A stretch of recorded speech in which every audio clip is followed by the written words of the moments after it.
Welcome into the program. I'm your host, Joey Clark. Thank God for another beautiful day. Hopefully it'll be a beautiful show, and, well, Montgomery really does need a new mayor. But that'll be up to the fine folks of this city, I guess, next year. If they even have a choice or options. Well, welcome into the program, and, I want to begin with something like these fellas. Troy Carrica's in the studio. How you doing today, Troy? Good, brother. How are you? But these fellas keep calling me up, saying I need to go up to the lake and meet Ella. You need to. And I don't know about this. I really don't know about this. But let me begin here. Because I think everybody's eye, the eye is the lamp of, like, your life. Like, where you put your eye, there goes you. There too you go. Yeah.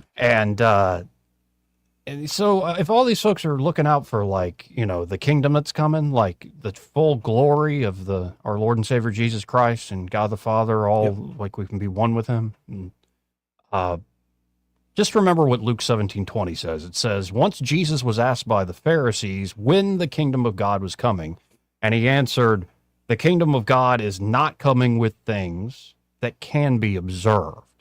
So keep that in mind. We see all this worldly stuff. We're going to get into the Iran talks and peace deal and shootings in Montgomery and all sorts of stuff that your eye can see. But let's begin here, because a lot of people have been calling me up, calling up this radio show, telling me I need to go up to the lake for the chance of meeting country music star Ella Langley. And I'm not sure why. Maybe they're just messing with me. But I'm not exactly what you would call an Ella fella. Yeah, I'm Alabama born and raised, but I ain't exactly a country boy. That's Hooper Academy right there, buddy. That's my son went to school there with him. So. Right, but that ain't me. No, you're a Catholic. You're a Catholic city guy. Right. I don't. I'm an indoor cat. I'm domesticated through and through. I don't listen to country music. I don't drive a truck. I don't have a dog. I don't drink whiskey. Well, at least not like I used to. I'm not into shooting, mudding, hunting, hiking, or even fishing in the moonlight. Man, you're missing out, man. Whenever someone asks me if I want to go camping, I suspect they're up to some sort of funny business, especially in the month of June. Yeah. And honestly, I don't really enjoy spending time out on the water. I guess it's a nice enough time when I've gone, but the outdoor lifestyle has never really called me. I have a buddy with a lake house and a dad with a boat on the bay. I visit them once in a blue moon, and that's about enough adventure for me, or at least has been until recently. Something about getting up before the sun and praying at the break of dawn changes a man. I still ain't a country boy, but I find myself drawn to God's creation more and more after each sunrise prayer with rosary and Bible in hand. What 120 days it's been. As each night falls, I look forward to falling asleep, just to wake up early and the next morning to hear the unseen birds sing in the moments before the dark gives way to the light of a new day. It's my new favorite part of the day, the very beginning. It's not so much what I see each morning, it's more something within me, something my naked eye could never see, something from deep roots that has bloomed and allowed me to, once again, see the world anew. So maybe I will go up to the lake soon, but not to meet Ella Langley. I mean, why would I want to meet her more than anyone else on the lake, over at the waterfall? Seriously, why would I want to meet any celebrity? The novelty, the story, the status, the prestige. Yeah, I know who Ella Langley is. I know. I'm not that oblivious. I even know a few of her songs. I know she's a genuine talent, and that she's undoubtedly worked her tail off to unfold the pages of her now star-studded destiny. I know she's a hometown hero around these parts for the startling success she's found from such humble beginnings. But I don't know her. I know her celebrity. I know her persona. And some of her well-crafted art. But that is not the same as actually knowing her. So why be extra eager to meet someone I don't even know and won't even know after meeting? Outward appearances, even a pleasant passing greeting, can't replace a true connection within. That said, there is something Ella Langley recently said at one of her concerts that caught my attention. I'm still not eager to meet her more than anyone else. I'll meet her. But like, it's not like, I'm not as eager to meet her more than anybody else up on the lake. But what she told a crowd recently in Oklahoma City at one of her concerts had me strangely relating. to that famous stranger, saying to myself, the kingdom of God is within. So let me go, instead of reading what she said, let's just play the clip. This was in OKC last week. 365 days, a little more than that. I've read my Bible almost every single day. Instead of trying to go to other things like I have before, either men or drugs or other feelings, to try to make myself feel a certain way, I go to Him first. And that's something that's changed about me in the last year. And there was a time last year where I didn't think that the thing that I thought I was cut out to do my whole entire life, I didn't know if I could do it. I didn't know, the social media aspect, the everyone knowing who you are, but you don't know them. Everyone have an opinion on who you are, and they have no idea who you are, really. They don't spend a day with you. They just see kind of the outside stuff. That's hard. But I'll tell you right now, the thing that changed my mind is I realized that I have a purpose in this life, and my purpose is to stand up here, share my testimony, to be honest with my crowd, to be honest with my fans, so I have the best songs that I can write, to put on the best show that I can put on, and that's all I can do. That's all I can do. Don't expect me to stand up here and be perfect, because I'm never going to stand up here and be perfect. I just want you to expect me to stand up here and be here with you tonight. That's all I want you to expect from me. And if you don't remember anything from this show, I want you to remember this. Last year, I didn't think I wanted to be here anymore. And when I'm standing here right now, I'm so grateful for the day that I was given today. And the only thing that has changed my mind on that situation is our God. So tonight, you feel that way. You feel like, this life is too much. It's too hard. There's too many consequences. There's too many hard choices. There's too many right or left turns. I don't know which way to go. I just want you to remember that there's one North Star, and we all know who that is. So if you just wake up and focus on that every day, you give 1% better than the day you gave before, you're going to get through it, and you're going to be back to living life again, I promise you. Now, again, thank God for another beautiful day. How we begin every show here. But I have to say, folks, I can't imagine how lonely it may feel, to be known and loved by millions of people who don't really know you at all. I can't imagine what it's like, how scattering and confusing it must be to have millions who want to meet you just for the sake of meeting you. Not to mention all those lost souls who choose to lash out in resentment and pain at whoever's, their jaundiced eyes see. Yet I wonder how many people have treated Jesus that way. How many treat Christ as a celebrity they met once or hopefully will meet someday without ever getting to know him within? How many have torn at his sacred heart while claiming to be a friend? To truly know someone depends much more on what's within the depths of a broken and contrite heart than anything that can be observed by the naked eye.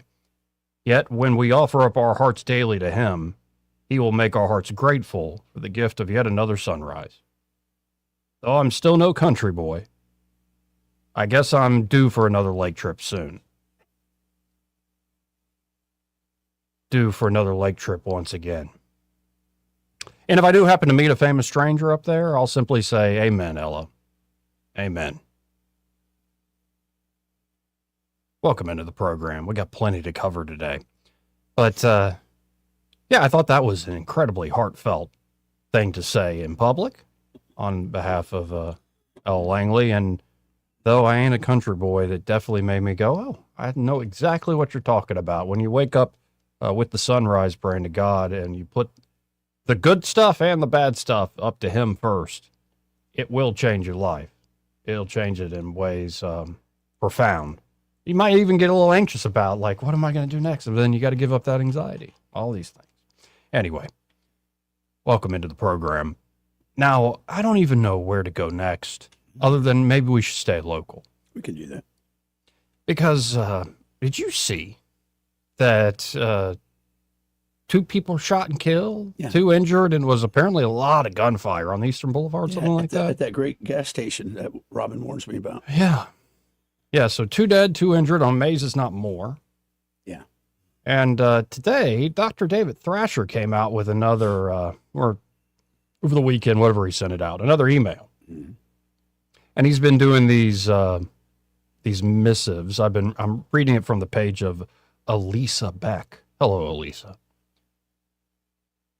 This is the letter from Dr. David Thrasher. Dear Mayor Reed. Wait, we have a mayor? Sometimes he's hanging out with other people a lot of times. I know Montgomery needs a new mayor, but I assumed that position had already been vacated. We've just been going mayorless. We have been. Anyway, Dear Mayor Reed, Governor Ivey, Attorney General Marshall, Senator Britt, Senator Tuberville, Representative Figures, Sheriff Cunningham, District Attorney Azzy Oliver, and all Montgomeryans. Yesterday was my birthday, writes David Thrasher, and my wife and I were celebrating by driving to Lagoon Park for my grandson's All-Star game when we saw about 50 to 75 people and probably 20 cars crowded around the Woodmere Raceway gas station. A car was on fire, and I saw a half-naked woman climbing out the window from another car. About 5 minutes later, my son and his wife called me and said that he told my daughter-in-law to get down in the car as multiple shots were being fired. At least one was down, and they feared for their lives. At least one other dad shielded his son and watched from inside their vehicle as people ran and shots were fired for over 2 minutes. I immediately called the chief and sheriff, and they were on it very quickly. At least 2 died there, and more were hit. Later last night, another person was shot in West Montgomery. Chief Grayboys and Sheriff Cunningham are doing a great job, writes David Thrasher, and are hiring and retaining more officers. Speaker Ledbetter, Representative Rex Reynolds, Representative Reed Ingram, Senator Barfoot, and others passed several great measures that will help our city and state as well. What we are not doing is reaching out and reaching our at-risk youth in Montgomery. We all know about the overtime pay that has been reported and the lack of transparency from our violence prevention department. As Winston Churchill once said, no matter how great you think your plan is, you occasionally need to stop and look at your results. Well, you should know after Gallipoli. Sorry, I love that. I love that analogy. It's a great. Oh, you're going to take on the Turks that way, the Ottomans that way. Boy, listen, many people lay that on Churchill, but we'll go in a different story. Right well, he was the what? The head of he was the minister. Admiralty. Anyway, we're getting off. I know, but we'll do that. I know that's what we do sometimes. Back to David Thrasher. Yeah. Mayor, City Council, stop and look at your results, or rather the lack of results. Instead of trying to reinvent the wheel, look at who has made a difference in the lives of our youth. Ken Austin, that's my dog. Rick Jackson's Boys and Girls Club. Dwayne from Flatline, First Baptist Church, etc. Below is a quote from my dear friend Ken Austin, who has changed more lives than anyone I know. By the way, Ken is working 24/7 for our youth and has a bigger heart than anyone I know. But what many do not know is his heart is not strong enough physically to even live. Here is the words that Thrasher is sharing from Ken Austin. In this community, I hear children crying for their daddies both day and night. Poverty is a jungle for a child growing up without a father. There's no one for them to call in a crisis, not even Ghostbusters. No father, no covering, no guidance, no protection. Can you imagine having no father and none of the father's connections, guidance, or influence to help navigate life in what often feels like no man's land? It is closer than you think. It's happening right now, this very morning in West Montgomery. I'm getting dressed now to go there. You can still find plenty of good Father's Day cards and stores in West Montgomery. They don't sell well on this side of town. Over here, Father's Day is not one of the major holidays, and that says more than words ever could. Working hard and hoping endlessly these boys won't become like their fathers, trying to shift the culture. Thrasher continues, Ken Austin is the answer. He is touching at-risk youth by doing what works. He brings in interns to work with these kids. He has powerful role models like LeBaron Boone mentoring them. He has legions of volunteers like Drew Woods and Kyle Kaiser helping these kids. If we could properly fund the organizations that are making a difference and stop funding quote-unquote friends and family, then you can turn our great city into the true city of dreams. I love pretty buildings like the new Civic Center, says David Thrasher, that you want to build too, but let's get our priorities in order. Number one, beef up our police numbers. Yep, we sounded like broken records, but it's true. Number two, support our sheriff and Aaliyah. Yeah. Number three, dismantle the city's feeble attempt at violence prevention department and give that money to organizations that actually work. thousands of dollars for balloons, stop the violence signs, and Sunday marches aren't helping our kids and are actually an insult to the citizens who see our tax dollars literally going up into thin air. So as many can celebrate Father's Day, let's try to make this day a day that all can celebrate. We all have a father, but too many don't have a daddy. Make Montgomery the city of dreams once again. David Thrasher, MD. It's a shame, man. Common sense. It's like it's such common sense to you and I and to Dr. Thrasher. We can see from the outside, but I always say this, Joey. When people were in the knife fight, no pun intended, the knife fight in the military it's applicable here. A lot of times they can't see further than 3 to 5 meters in front of them. But a lot of this is, I think, and I hate saying this, by design. It seems if you believe that you have a competent government and it's still yielding these results, only two things can be true. Either you're mistaken in your assessment whether they're competent, or they're intentionally screwing the pooch. Yeah. No, it is shocking. When's the last time any of y'all been in like West Montgomery, like proper? Just got around a neighborhood. I mean, you might feel like you're sticking out like a sore thumb, but when's the last time you've driven around? Just checked it out. Now, there's good people everywhere, and I think the vast majority in the city, even folks who are struggling, are mostly doing the right things. You know, everybody sins too, but you're mostly doing the right things. But when you especially go around and you see the blight, you see all the closed down areas, and then you see it's juxtaposed right next to some of the richest parts of town, like say the very nice parts of Cloverdale aren't that far from some neighborhoods where your jaw will drop. Yeah. And this has been a long time story here.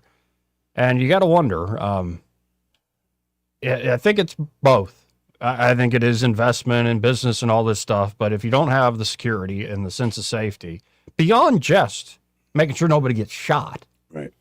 I mean, the safety and the security in the sense of also, like, you can invest money here and know that you're going to have a stable customer base. Like it's never a sure deal when you go into business, when you're an entrepreneur, but sometimes the juice just ain't worth the squeeze. And a lot of folks are, I think, saying that about Montgomery. But then I think Ken Austin's 100% right. And this is where we really sound like broken records. But Rome's not built in a day. And you can't fix what the cause of this problem is by electing a new mayor. Maybe that could help on the margins with the policy side and the policing side. But a lot of this begins, I think, as I started the show, within, in the heart.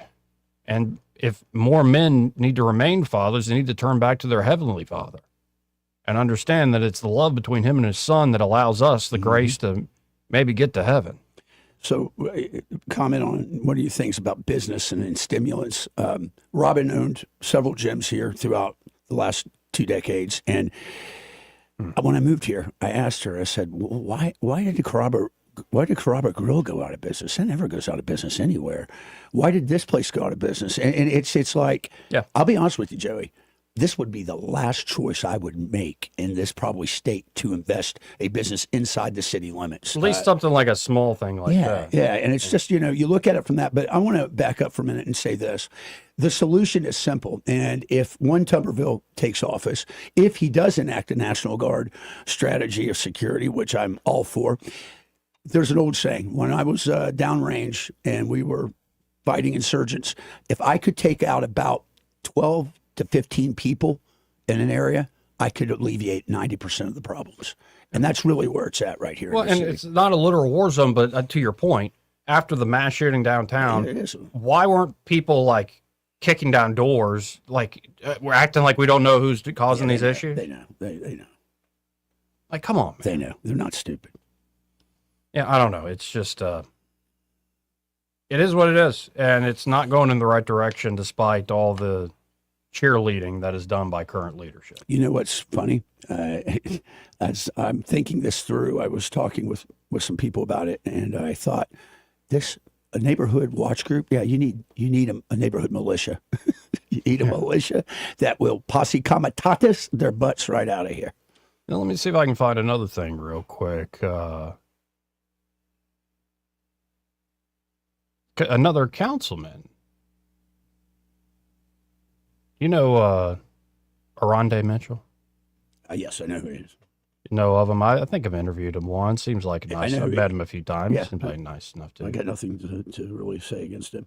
But for instance, he put this out a day ago. He shared a photo of Montgomery City Council to crack down on unsanctioned parties. Oh, good. And I think this was actually happening a little while back, but something recently occurred of why this ordinance was needed. Post again, this is Councilor Ronnie Mitchell, and Councilor Szymanski will join us on the show at 1:00 this upcoming Wednesday. Councilor Mitchell writes, first, let me extend my deepest condolences to the families who lost a loved one yesterday, as well as to everyone who was injured or otherwise affected by the tragedies that occurred. Our thoughts and prayers are with each of you during this difficult time.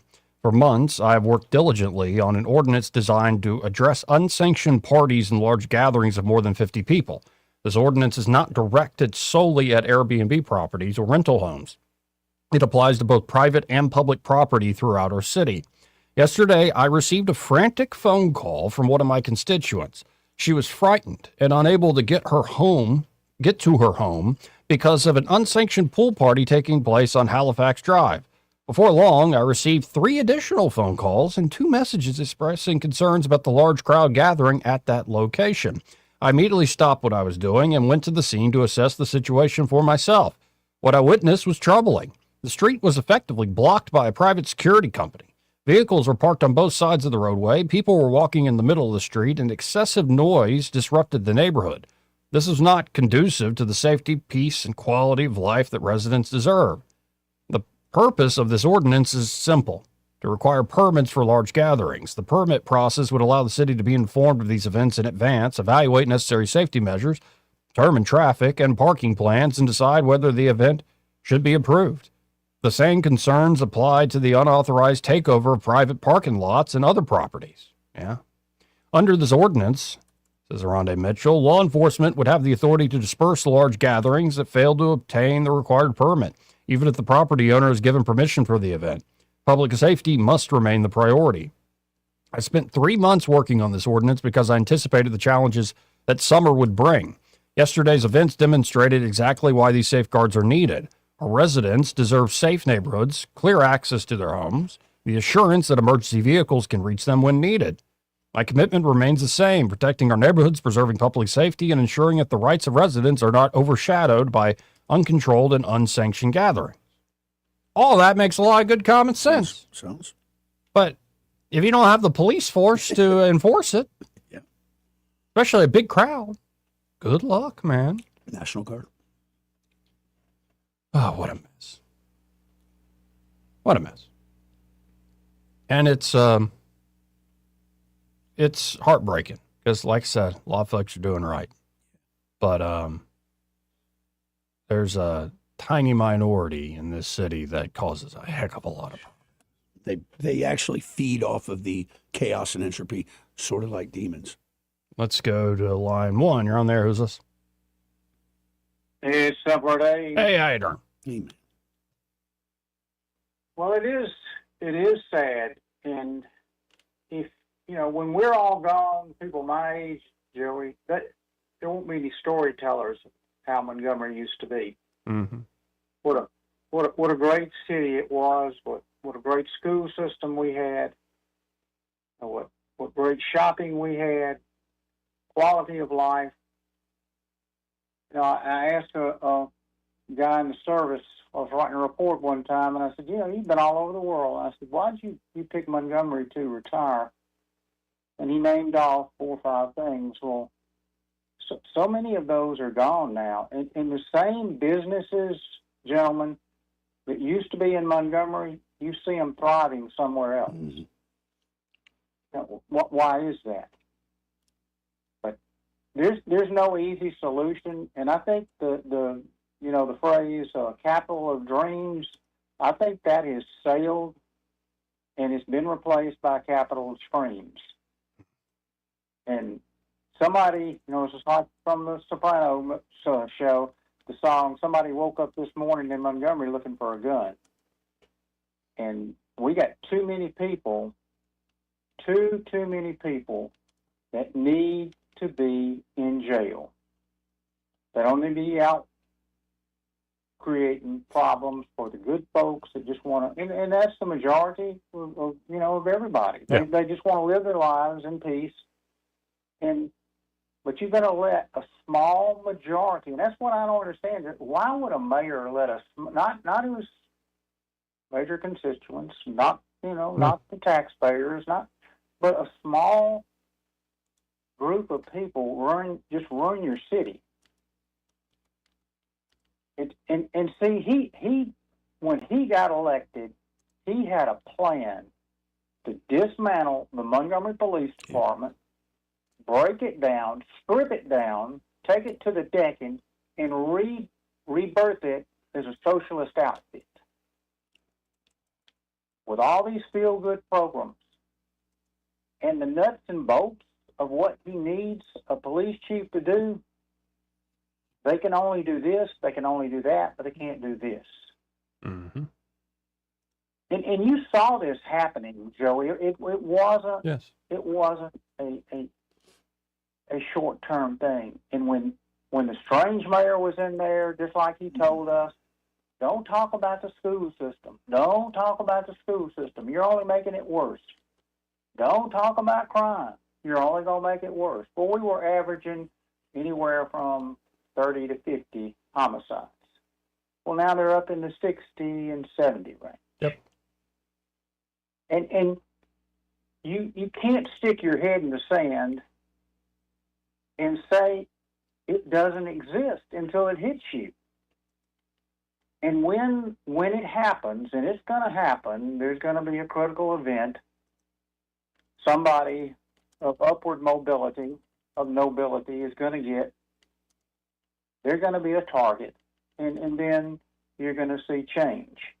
But until then, I mean, you got three options, Joey. You can either move, and that's what a lot of people have chosen, that one. Yep. You can buy more body bags and more toe tags. And there's no uproar over what happened this weekend. There's no march. There's no demonstration down at the Capitol. And life will go on. And because those are throwaway victims, they don't matter. And I've really started thinking about my life, and it's day by day, and you can't worry too much about the future. You just put it in God's hands. But if I stayed here, I would have to, I think, just stay in the Catholic enclave. Honestly, it's what my parents did. Because I see a lot of great things still happening there. But it's the larger, longer trends, I just shake my head at it, man. And it's a shame because the city has a lot of potential, and I think the state has a lot of potential. With a lot of folks, I think, are looking at Birmingham more now. Huntsville continues to grow with the port and Mobile. Montgomery's primed in between all that to actually do some really great stuff. And we're not doing the basics. We're not doing the blocking and tackling. Well, Montgomery and Selma, Selma, they have this in, you can go 40 miles, 50 miles to the east, Auburn, or you can go 40 or 50 miles to the west to Selma. And who has Montgomery a more, who do they mirror more? And it's Selma and Montgomery, and they've got this thing, and it's like they're frozen in time with all this racial stuff, and they can't go forward. But I just, it makes me sad for somebody that loved the city, grew up in the city, spent 34 years with the Montgomery Police Department, to see it decline. And it's just like we told the people at Montgomery Mall all those years ago when I sat in on a meeting, gentlemen, and Montgomery Mall was their crossroads. And I never will forget the guy says, well, we don't want to put everybody in handcuffs. And I said, sir, we're not going to put everybody in handcuffs. We're just going to put the criminals. But you're going to have some discomfort when we put them on the floor and drag them out by their feet. But they didn't want to do that, and the rest is history. Mm-hmm. And they let the criminals and the thugs take over Montgomery Mall. Same thing with Eastdale, and that's the way the city has gone. Yeah, and I just saw one of those videos. I think it was about a few years back, but it came up my feed this weekend. somebody went into Montgomery Mall as it now currently sits. And it's like it is a creepy feeling because a lot of the storefronts, a lot of that stuff was still up there, at least when these people toured. And it started bringing back memories of, I remember going there with my grandmother. Like, we'd spend a lot of time there, and there was a good environment. And to see where, say, the kids' play area was and the big gumball machine, like, front and all this stuff, it's like, oh, wow, look at what the things don't last if people don't actually reinvest and, well, put it in their heart. I'll put it that way. They don't last. Well, Montgomery Mall, they made a decision, and when Montgomery Mall died, that area died with it. Y'all have a good day, gentlemen. Appreciate it, man. Yep. You know, when he calls, he's got so much technical, let's just say, operational knowledge of how things worked here. And it doesn't matter 30 years ago, 50 years ago. It still holds true today. Be decisive against certain elements, remove them from society if they merit that. And a lot of people today are, well, you know, we need to do this. We need to be softer. We need to teach. Proactive in the sense of just having a more active presence keeps people from acting out. Absolutely, but that's hard to do when you're running short, right? You're under strength. You're under strength. All right. Anyway, just that caught my attention this morning. Very good. And well, we'll be right back after this break. Want to carry News Talk in your pocket? Download the News Talk 93.1 app from the App Store. Available on iPhone and Android. Never miss a moment. Download now. We get this question all the time. Do you handle that? Buying or selling a home? Yes. Commercial? Yes. Land or investments? Absolutely. Hannah and Eddie Realty Group. One team. Every real estate move. 334-322-0662. Yes? Yeah, I'm Bill. You called about some breaker stripping? Oh, yes, Bill. My brother-in-law says you can do almost anything. That's me. Not much I hadn't seen. Do you really want someone who does almost anything in your electric box? Think about that. Because each year, thousands of home fires are caused by faulty wiring. That's why you want a professional, like the electricians at Crosby Electric. Bill, how's it going? Bill, ooh, are you okay? Oh, yeah, well, I didn't really need my eyebrows anyway. At Crosby Electric, all technicians undergo rigorous safety training, as well as background checks, drug testing, and continuing education. Bill, you think maybe I should call a real electrician? No, these little slip-ups happen. Everybody does it. Really? No, not really. When you need professional electric work, or you just like someone to assess your home for safety, call the experts at Crosby Electric, 272-2085, or visit us at crosbyelectric.com. You bought an RV, and you got an automatic discount from Progressive by bundling it with your home or auto insurance. That's great, but a serious word of warning every RVer should heed. You don't need to talk about things like dry weight or dump stations. And you don't need one of those expensive water filter straws either. Because the most extreme thing most RVers encounter is a campsite without hookups. So just enjoy yourself. And Progressive's automatic discount when you bundle your RV, boat, or motorcycle with your home or auto insurance. Progressive Casualty Insurance Company and Affiliates. Not available in all states or situations. 4th of July savings are happening now at the Home Depot with select appliances starting at $398. Plus, get free delivery on appliance purchases of $398 or more, no membership required. Upgrade your kitchen with a modern and sleek GE Profile refrigerator featuring hands-free autofill for the perfect pour every time. And make laundry day easier with 2-in-1 washer-dryer combo innovation that completes laundry in about 90 minutes. Shop top brand appliances now at the Home Depot. Offer valid June 17th to July at US only. See store online for details. Lewis at the Capital Oyster Bar, and I just want to tell you, if you're in business or got an event coming up and want to do some advertising, wisely spent dollars are spent down here at Blue Water Broadcasting. All the guys are nice, easy to work with, and I see results, I guarantee you.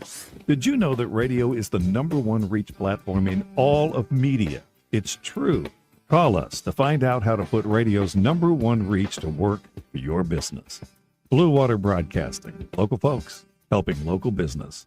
You want your floors to scream new, fresh, and stylish. But if yours are groaning, tired, old, and outdated, you're in luck. Because at Prattville Carpet, you can revitalize your floors while you save on the best brands available with perfect and professional installation and Prattville's unbeatable lifetime warranty. Hi, I'm Ray Bowles from Prattville Carpet. If you're looking for carpet, hardwood, laminate, vinyl plank, or ceramic tile, call us today for your free measurement. Start shopping for your floors right now at PrattvilleCarpet.com. Prattville Carpet, we're more than just carpet.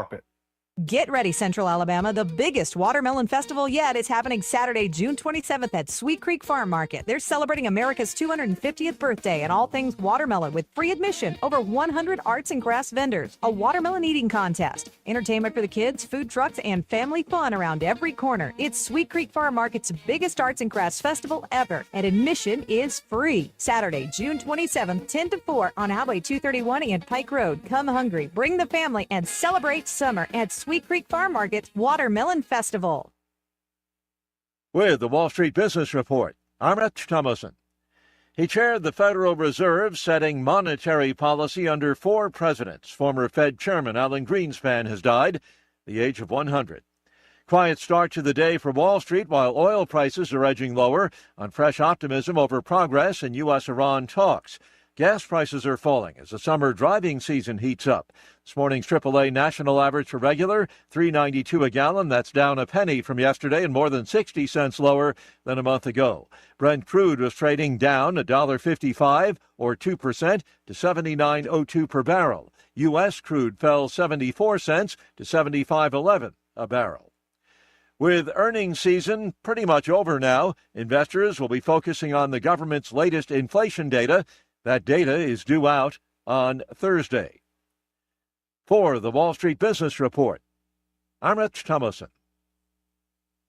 The Rich Thomas Weather Network, brought to you by Montgomery Paint and Body. From little fender benders to total body repair, MPB will fix it good as new, maybe better. For 4 decades, the Turner family has been getting you back on the road. Call 279-7325. Rich Thomas Weather. Well, hi, everybody. Finally, the trend today will be for fewer storms on the radar. That means widely scattered, few and far between, and mostly in the afternoon and evening hours, with a high today up to about 92.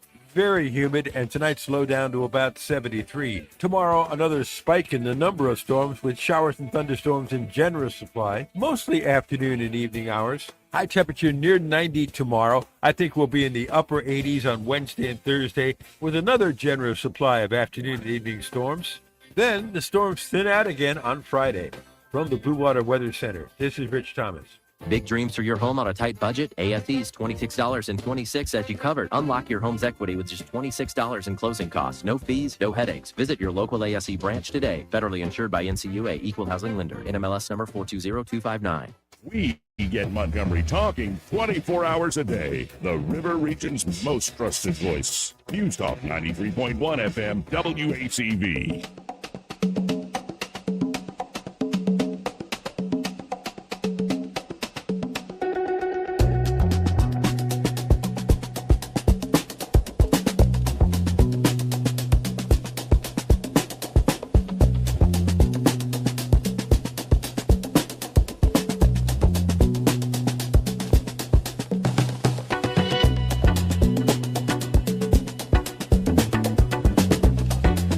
Joey Clark. Welcome back to the program. I'm your host, Joey Clark. Troy Carrico in the studio with me, and zooming out from Montgomery. Have you noticed, I'm looking at a clip here, or a post, excuse me, by Anna Paulina Luna. Congresswoman Luna is calling it the Rubio effect. Okay. And the Secretary Rubio effect. Once he cut off all the corrupt USAID slush funds, look what happened. So I'm looking at a map here, folks, if you're just listening on the radio. In June, where it's a map of South America, and it's broken down into right-wing, left-wing governments. So in June of 2023, there were 10 left-wing governments, 3 right-wing ones. June 2026, there are now 7 right-wing governments, 6 left-wing. That's a +4. That's a 4-country shift. That's right. And last night, I guess it was in Colombia, where it was a huge victory of a Trump-backed guy. And I saw this beautiful video of him saying the Hail Mary rosary with Yeah. his family. De La Espriella is his name, and he is a millionaire lawyer who is a fan of Trump. Yeah, and a devout Catholic. Devout Catholic, right wing, but like kind of right wing, and just we want common sense. And it's fascinating when the U.S. government, again, it's almost like the U.S. government for years was propping up corrupt socialist regimes Say all that over the ain't so. world. Say that's No, so. it's honestly the same folks that kept dumping billions of dollars into the rat hole in Afghanistan were also just keeping up like these nations essentially run by the drug cartel. I have worked with U.S. aid in the field when I was with the Corps of Engineers and then also as provincial reconstruction teams. And it seems like every one of those individuals were either a former Peace Corps worker, some sort of very left wing, very liberal. And it's amazing. The proof is in the pudding. Yeah, and I will say, of all they're working on Cuba now, clearly. That's going to change. And that would be, I mean, that's a personal passion project for Rubio, no doubt. But I think the toughest nut to crack in terms of corrupt governments is Mexico. And this is why I'd imagine, like, just like the Middle East, and we'll get to that in a second, for all the folks say it, maybe like the Iran deal, just they don't work something out in these next few days. Right. But if you notice what they've done is they've created essentially a Python, like a squeeze system with all the other nations in the area. And I think that's what they're doing in our own hemisphere as well. Like be able to squeeze slowly but surely the Python. Agreed. Because, you can go back many administrations. We're like, okay, we need a president in Mexico who's kind of down with the program, who's a little fearless. And then we need the sustained support from the American people to do sort of operations and stuff. And so I don't see that going away any time, though. When you start to stem the flow of trafficking of folks up and down the quarter from south into, southern North America into this country, then you are you're helping the problem a certain degree. And so it's like dominoes, slowly but surely. But a great way of showing like how things aren't as organic as you might imagine. Things do happen for a reason. As you cut off, why were the Democrats so upset when USAID funding was cut? It's interesting. That was because that was a legitimate soft power that they had, that they could influence all the countries around us and look, let's be honest. They are where they're headed right now. That party is headed towards the progressive socialist Marxist regime, idea. So, well, and I saw Rubio making the point of it's one thing if like Joe Biden or Barack Obama wants to fund left-wing parties through government aid in South America because they were elected by the American people, and the American foreign policy should reflect the will of the people and who they elect. But the way this was working is, say, Donald Trump doesn't want to fund that stuff, is it was on autopilot. It was essentially a government within the government, not accountable to anybody. It was a shadow. Yep. And we still have, I think, a lot of shadows. I hate that Doge was put on a leash. I think they're about to find a lot more, especially at the Pentagon. And very powerful folks are like, no, you don't get to go that far. We're not going there. You don't get to go that far at all. And you know as well as I do that Trump intended to do a lot more. But let's be honest, the president is not the most powerful element of the government overall. No. There's too many kingdoms and fiefdoms that I've talked to you about that SES has run that can just wait you out and make you just renege and get out of it. It's like a thing from wrestling. It ain't the strap that makes the champion. It ain't the belt that makes the man. It's the man who makes the belt. And so, like, you could have a president straight crazy powerful, but it won't be because he's just called president. That's part of it. You need the title. You need to be duly elected. But not all presidents are equal. Let's just put it that way in terms of the authority they can wield over the United States government. And maybe to your point, there are some, even the most powerful in the modern era, couldn't wield power over certain aspects of our government. Unless you're Ric Flair, because then you can go everywhere I go. People ask me, Nature Boy, how do you do it? He goes, I'll tell you why. I got a big house on the big side of town. I got more cars than most of you have friends. I've got a collection of Rolexes that would pay for your house. I've spent more money on spilt liquor than you spent on your house last year. Yeah. No, and you can't fire me. I'm already fired. Man, you got to be the man. Oh, that brings back childhood memories of watching him in the ring start taking his clothes off. They're Bischoff! putting their clothes- If you don't get out of here when we come back from commercial break, I'm going to be naked. Nikita Koloff. Steve DiBiase. Anyway. Love it, man. Love it. It is Americana. That's Americana, baby. But it's good seeing this trend. I think seeing more and more of Latin America come to their senses in terms of their government. If Brazil can come back, Bolsonaro he was very much a linchpin for us there. But Chile now is in the fold. Argentina's in the fold. I love Milei. Oh, man, he's the best, dude. He is. I love his hair. There was a video of him running around last night, just high-fiving folks, just wild, man. I'd like to meet his hairstylist. Anyway, we'll be right back after that. He may not know whether he's coming or going, but whether you're going to work or coming home, Greg Budell is there. Mornings 6 till 9 and afternoons 3 till 6. Only on News Talk 93.1 FM WACV. Hi, I'm Carl Schmidt, naturopath and owner of the Herb Shop Wellness Center at 8161 Vaughan Road. With over 30 years experience in natural wellness, I've seen countless health fads come and go. A few years ago, we added a patented technology that actually activates your stem cells. It reverses the aging process at the cellular level. However, you do need proper hydration and targeted nutrition. At the Herb Shop, our advanced scanning and testing technology allows us to accurately assess your nutritional needs and get a customized plan for you. Come in today and see what the Herb Shop can do for you. For too long, Alabama's statewide news companies have shamed us for our conservative Christian values. Alabama deserves a news company that cherishes our culture, a company that isn't bought and paid for by the powers that be. 1819 News is that company. Run by Alabamians for Alabamians, 1819 News celebrates what is good and beautiful about our state, while exposing those who work against our values in secret. Just go to 1819news.com to learn more. Subscribe to our newsletter. That's 1819news.com. If it concerns your community, you'll hear about it on News Talk 93.1. News Talk 93.1 FM WACV.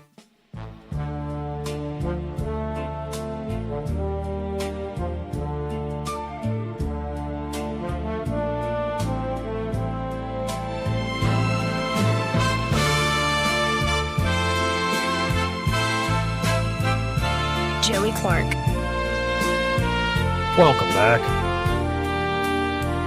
Tried to get Austin Brink on the phone, but I think he's busy. He's tied up with clients, which is always good to hear about a sponsor of ours. To make money, man. And so, folks, if you're looking for not only somebody that can manage that, say, investment portfolio, and they do help you make money over there at Invista Advisors, but they do more than just manage, say, your stocks and your assets. They can also create a long-term financial plan for wherever you are in life.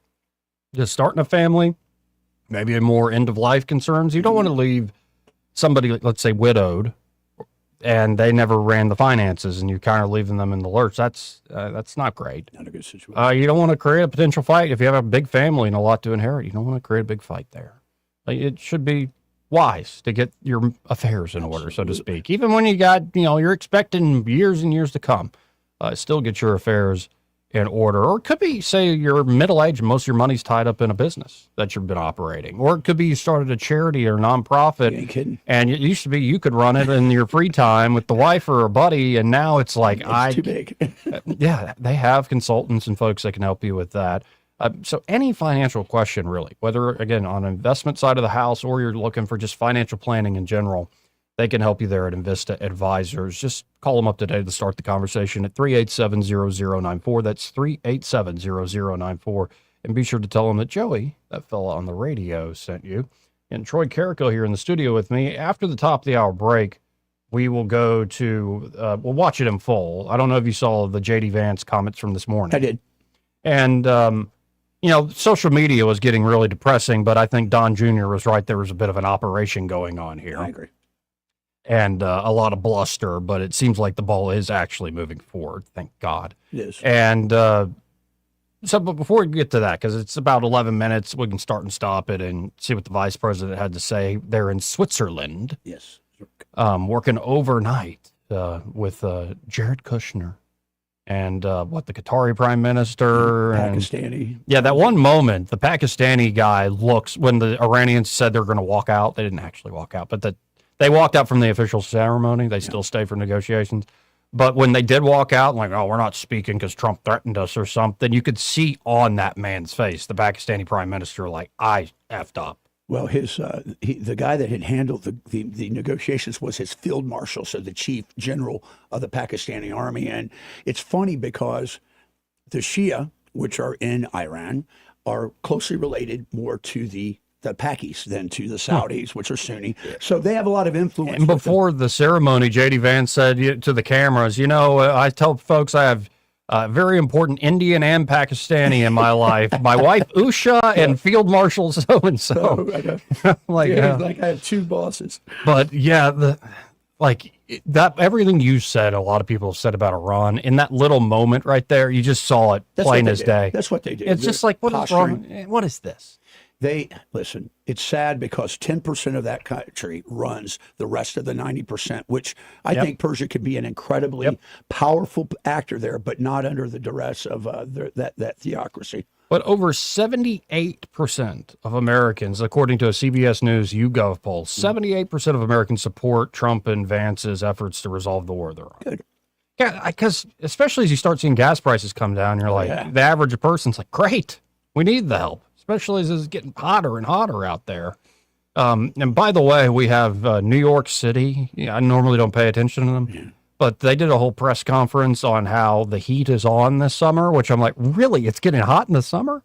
But the vice mayor, deputy mayor was like, the heat kills more people in this country than hurricanes, tornadoes, or any other climate event combined. And I looked up the raw numbers. 200 people die a year from heat exhaustion. Is that all it is? Yeah, that's 200 too many. But are you sure about the old people in the apartments that don't have air conditioning that maybe die and stuff? You think? I don't know. This ain't England though. Like we actually have AC. Well, listen. There's a lot of public housing, believe it or not, in Chicago and stuff that doesn't have it. So I don't know. When I see New Yorkers complaining about the heat and people working outside in the heat, and I'm like, have you been to Alabama? Have you been to the Southwest? They stick dogs on people down there. Why would I go there? Yeah. No, it's like, yes, the heat is dangerous. Quite dangerous. Absolutely dangerous. Every once in a while, every few years, you hear an awful, tragic story of somebody, like at a football practice, stayed out too long and either gets really sick or dies. So it's no joke, but it's also like, why are we having a press conference like this is climate change? Because they're trying... Listen, that whole Madami imagery thing up there that he's taking on all these things. They're acting like you couldn't die from heat exhaustion in, say, the 1860s. Which we know they did. Yeah. I'm sure the Spanish conquistadors didn't actually, some of them didn't die from the heat. They didn't have Gatorade with that armor. Right. Goodness gracious. It's just like... We were tougher back then, Joey. Or you just didn't talk about the guy. You're like, conquistador. I told you should. He failed. He was weak. Anyway, we got to hit the top of the outbreak. We'll get into what the vice president actually had to say in Switzerland after this. Broadcasting from the Riverside Chevrolet Master Control Center, this is WACV Cusana, News Talk 93.1 FM. When it's Chevy, it's Riverside. With SRN News, I'm Bob Agnew in Washington. Vice President J.D. Vance says his lengthy talks with senior Iranian officials in Switzerland created a good foundation for a final deal to bring an end to the war. Vance made the comments today after initial talks with Iran's parliamentary speaker. Vance said U.S. officials claim progress on multiple fronts, including the establishment of measures to ensure the Strait of Hormuz stays open and that a ceasefire holds up in the fighting between Israel and the Iran-backed terrorist group Hezbollah.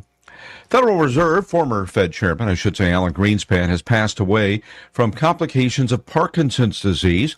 His more than 18-year landmark tenure at the Fed did suffer setbacks from time to time. He learned a lot over the years and is generally considered as having been successful in his role. Greenspan was 100 years old and died of complications of Parkinson's disease. On Wall Street right now, the Dow is up 170. This is SRN News.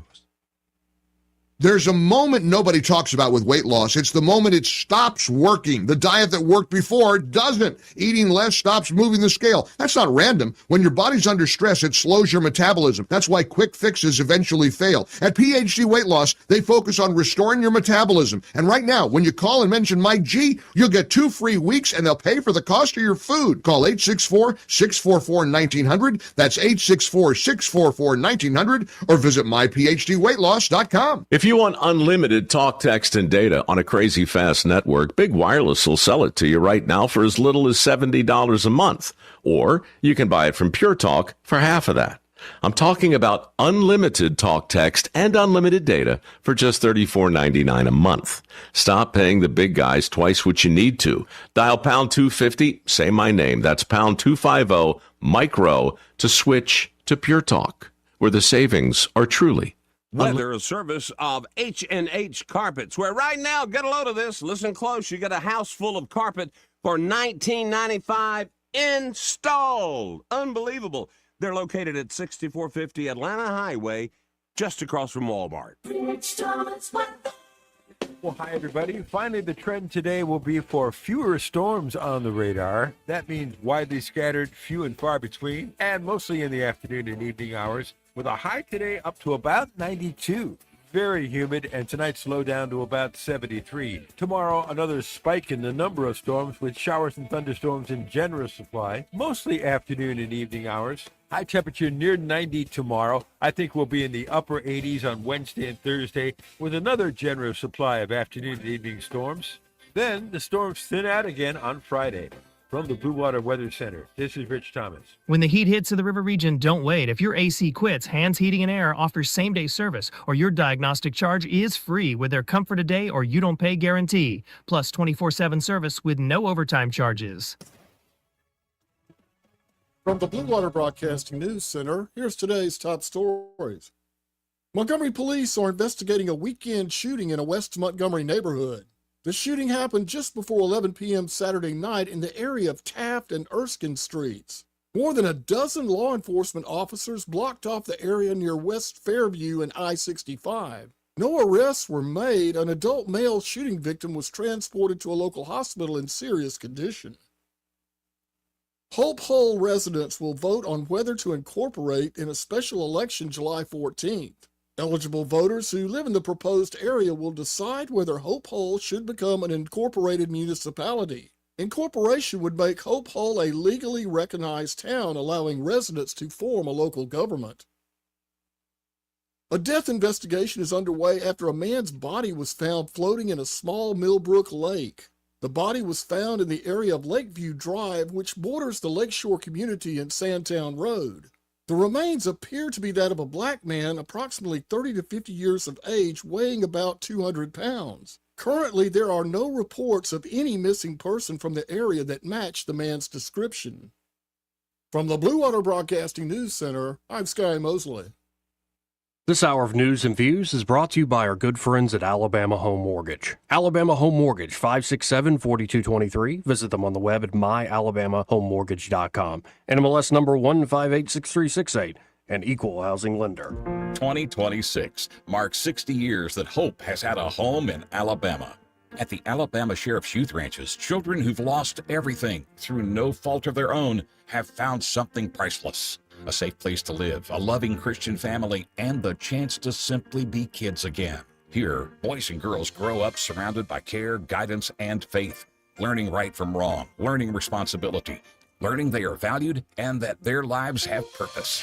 As the Alabama Sheriffs have believed for 6 decades, it's easier to build boys and girls than to repair men and women. These former ranchers are now teachers, parents, business owners, and leaders. Living proof that love, structure, and faith can change a life forever. As the Alabama Sheriff's Youth Ranches celebrate 60 years of serving Alabama's children, you can help ensure the next child has the same chance. Learn how you can make a difference at alabamasheriffsyouthranches.org. 60 years of building lives, and we're just getting started. Lots of places can expose you to identity theft, but that's why LifeLock monitors hundreds of millions of data points a second for threats to your identity, which is way more than anyone can do on their own. If they find anything suspicious, like new loans or changes in your financial accounts, they'll alert you right away, all through text, phone, email, or the LifeLock app. Get the alerts that can make all the difference. Save up to 30% off your first year with the promo code BECK. LifeLock.com, 800-LifeLock, 1-800-LifeLock, or LifeLock.com. Use the promo code BECK at LifeLock.com. The views and opinions of the following program are solely those of the host and other contributors. These do not necessarily represent those of Liberty Acquisitions 825, Blue Water Broadcasting, its management, staff, or any advertisers.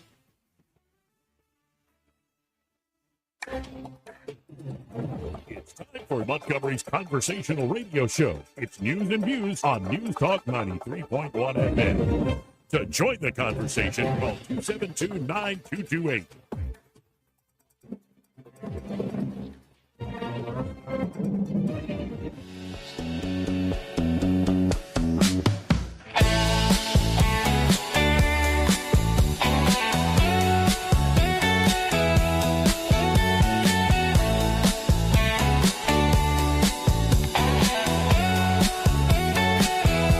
Joey Clark.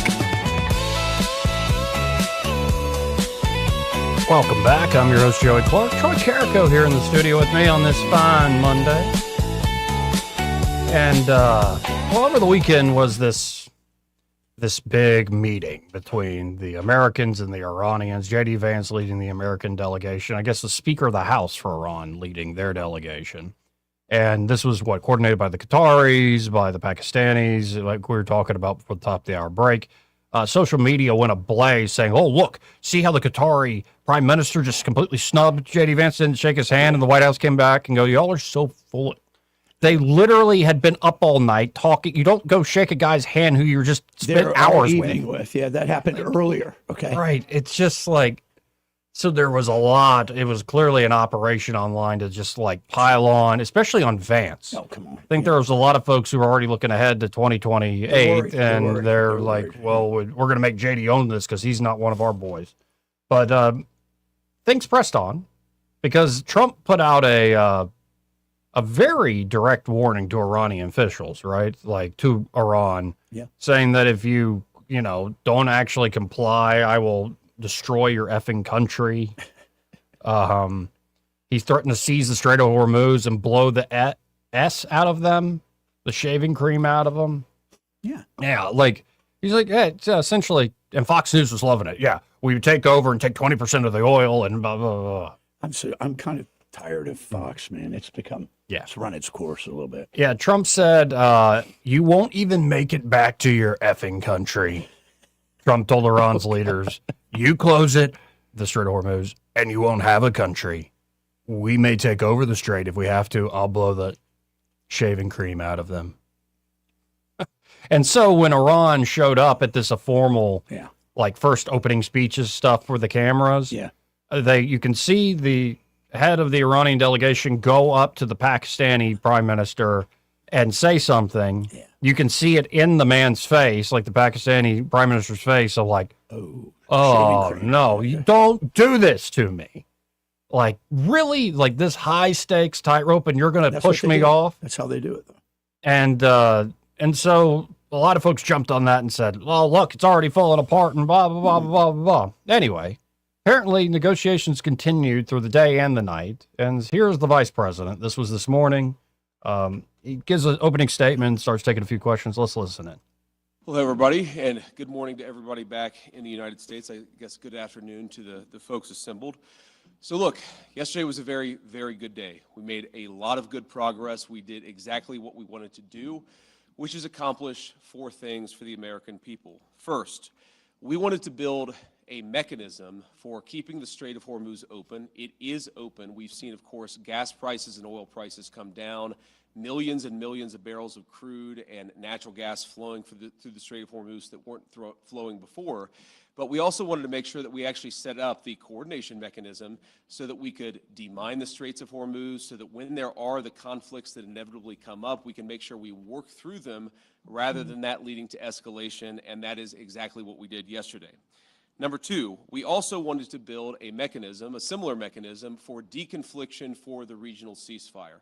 As the President of the United States has himself said, sometimes these ceasefires just mean you're shooting a little bit less, but we wanted to make sure that we had the proper coordination set up so that if there is shooting, if Hezbollah fires at Israel or if Israel responds, if there are other conflicts that arise in the region, we're actually talking to each other and figuring out how to stop the shooting, how to make the region safer, our allies and everybody else. We set that up as well. Number 3, and this is probably what we're most excited about as Americans, the Iranians have agreed to invite IAEA inspectors back into their country. That is a major milestone for the American people and the first step in permanently denuclearizing or permanently ending a nuclear weapons program in Iran. And that's exactly what we wanted to do. That's exactly what we asked to happen. We made a lot of great progress on other nuclear talks. And that leads me to the final thing that we wanted to accomplish, which is actually set up the process for the technical negotiations that will follow. Our teams working with the Iranians, the Qataris, and the Pakistanis made great progress yesterday. They will continue to work at the technical level with the teams here in Bergenstock, and then those technical negotiations are going to continue over the weeks and days to come. We wanted to set up a structure for that so that you could have proper political oversight, but obviously, as much as this place is very beautiful, I can't stay here for the next 60 days. I'm about to go back home to the United States, but the technical teams are going to be working with proper oversight to make sure that we're accomplishing the objectives that matter for everybody. So those are the things that we wanted to accomplish. We came here, we did exactly that. The way that I think about it is very simple. We laid a very good foundation for a successful final deal. The final deal is the house. We set the foundation. We haven't built the house, but we've laid a successful foundation to get to a good place for the American people. I think it's important for all of us to appreciate how much was done, but honestly, there is still a lot to do as we continue to make progress on the nuclear talks, on the economic talks, as we continue to demine the straits and ensure that that flow of traffic continues to pick back up. A lot of progress, but still some work to do, and we're very committed to doing exactly that. So with that, I'm happy to take a few questions.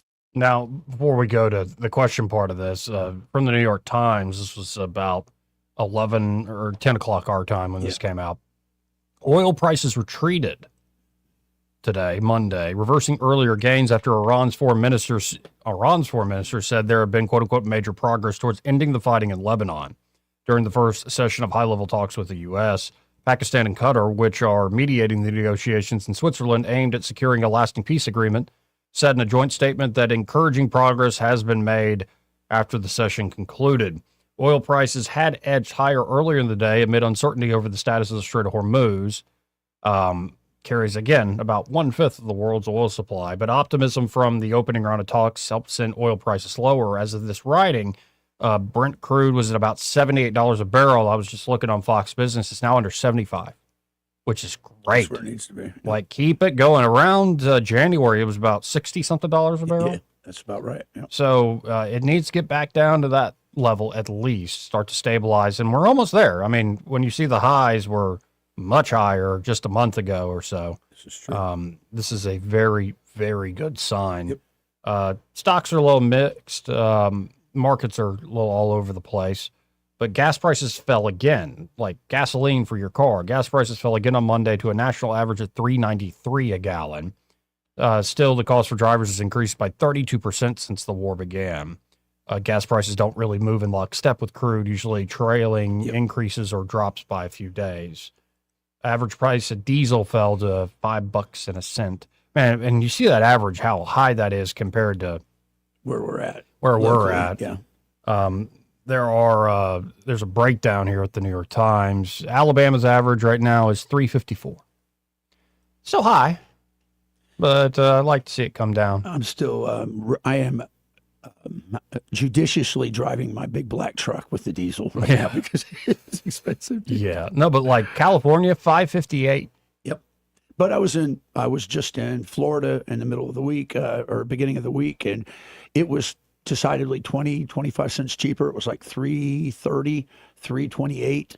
And I attribute that to the gas tax that we have here. And, Yeah, Alabama, when I'm just doing a quick look around the map, we're one of the lowest in the nation. Yeah. We're right around the lower end of the pack. So I expect that to continue to trend downward, especially if this continues apace. Let's listen in again to the vice president answering questions from the media. Guys in the audience, I appreciate you guys being here. Let's start with you.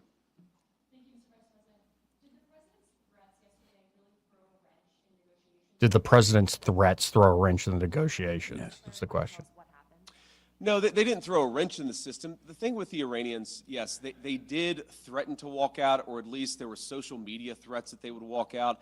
But we were negotiating well past 1 a.m. yesterday, so they didn't walk out. And their technical team is still here in Bergenstock working with our technical team actually as we speak, though I imagine maybe some of them are taking a break to watch this news conference.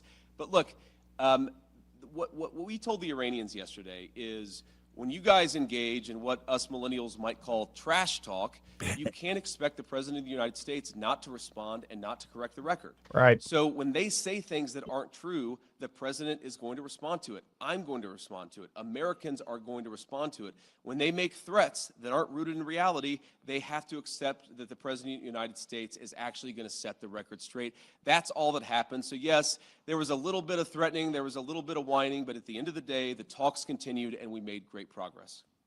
Nuclear inspectors, when do you expect them to be welcomed into Iran? Is there a time frame that you guys are looking at? And also in terms of when we could see this entire conflict end, do you think this can end by the midterm elections? Well, look, right now the conflict is in a ceasefire, and certainly our hope is that we get to the final deal and a permanent settlement. But right now, I think we've made great progress, and we should all celebrate that. In terms of when the nuclear inspectors are going to start, it's funny, we were trying to call some of the inspectors last night around 2 in the morning. As you can expect, not many people were answering their phone at 2 in the morning. I expect that will happen at the minimum this week, but we think even some of those conversations with the inspectors and with the IAEA could happen as soon as today. But I haven't checked in with our team since we made that 2 a.m. phone call to some of those inspectors. Yeah, so far, like, what do you think of Vance? Not just in this clip, but like how he's conducted himself. I think he is, one of the things about Vance, besides the fact he's an Ohio State guy, I like him, but he's kind of isolationist in a lot of his ideals, but he has risen to the occasion as a very sound, rational voice for America. He never you cannot fluster him. He takes very, very measured steps in what he says. I think the dynamic between him and Rubio is interesting because Rubio gets more face time as a Secretary of State, but quietly in the background, there's rumors that there had been a small spat between Vance and Trump. Who knows what the truth is? Here's the deal. I doubt it very much.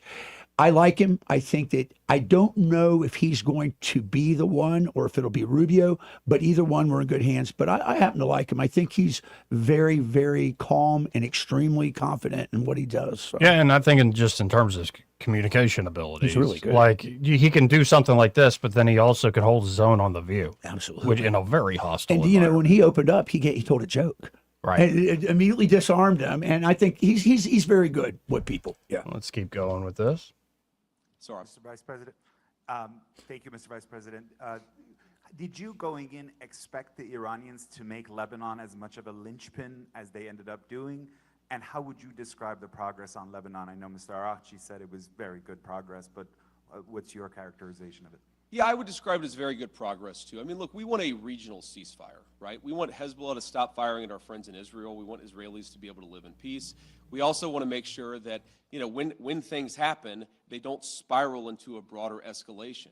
And so we've been, I think, very good at setting up what we're calling a deconfliction mechanism. But what it really is to say that when things happen, the sides are actually talking to one another. Sometimes, you got a bit of a chicken and egg problem, that you've got a junior guy who fires a drone that didn't have approval from the high command. Okay, of course, Israel has to respond to that. But then sometimes that response, we could actually have a better and more peaceful situation if Israel responds in the context of a conversation that's ongoing between Hezbollah, Lebanon, Israel, and other partners in the region. There really hasn't been a mechanism to have those discussions until basically around 4 p.m. yesterday, Bergenstock time, when we set that up. So what we're trying to do is to say, first of all, Israel and every other nation in the region has the right of self-defense, but we want to make sure that everybody has that right of self-defense in the background where we're talking about how to de-escalate these conflicts rather than spiraling out of control. Sometimes what will happen is that if the conflict spirals out of control, that's worse for everybody's self-defense and worse for everybody's security. So we've actually got the process in place to ensure that that escalation doesn't happen. Now, I will say you already see the fruits of that. Over the past 24 hours have probably been the most peaceful that we've seen the situation in Lebanon. The previous 24 hours were pretty good.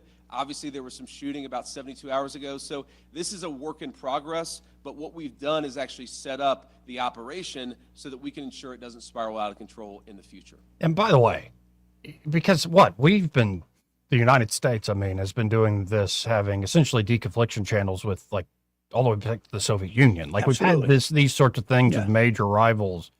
Like even after the Ukraine war started and stuff, we still had these channels. We always have those channels, even if it might be through a third country party a lot of times. So. Right, because you don't want some little confusion, because a lot can happen out on actually in the field. That's the problem with ceasefires. It can, one-off incident can cause trouble, but I think those are usually expected and are accounted for a lot of times. And Vance described it, I think, on Ross Douthat's podcast last week. Because there were still questions when they were recording that podcast, but is the Strait of Hormuz open, or drones being sent out and stuff?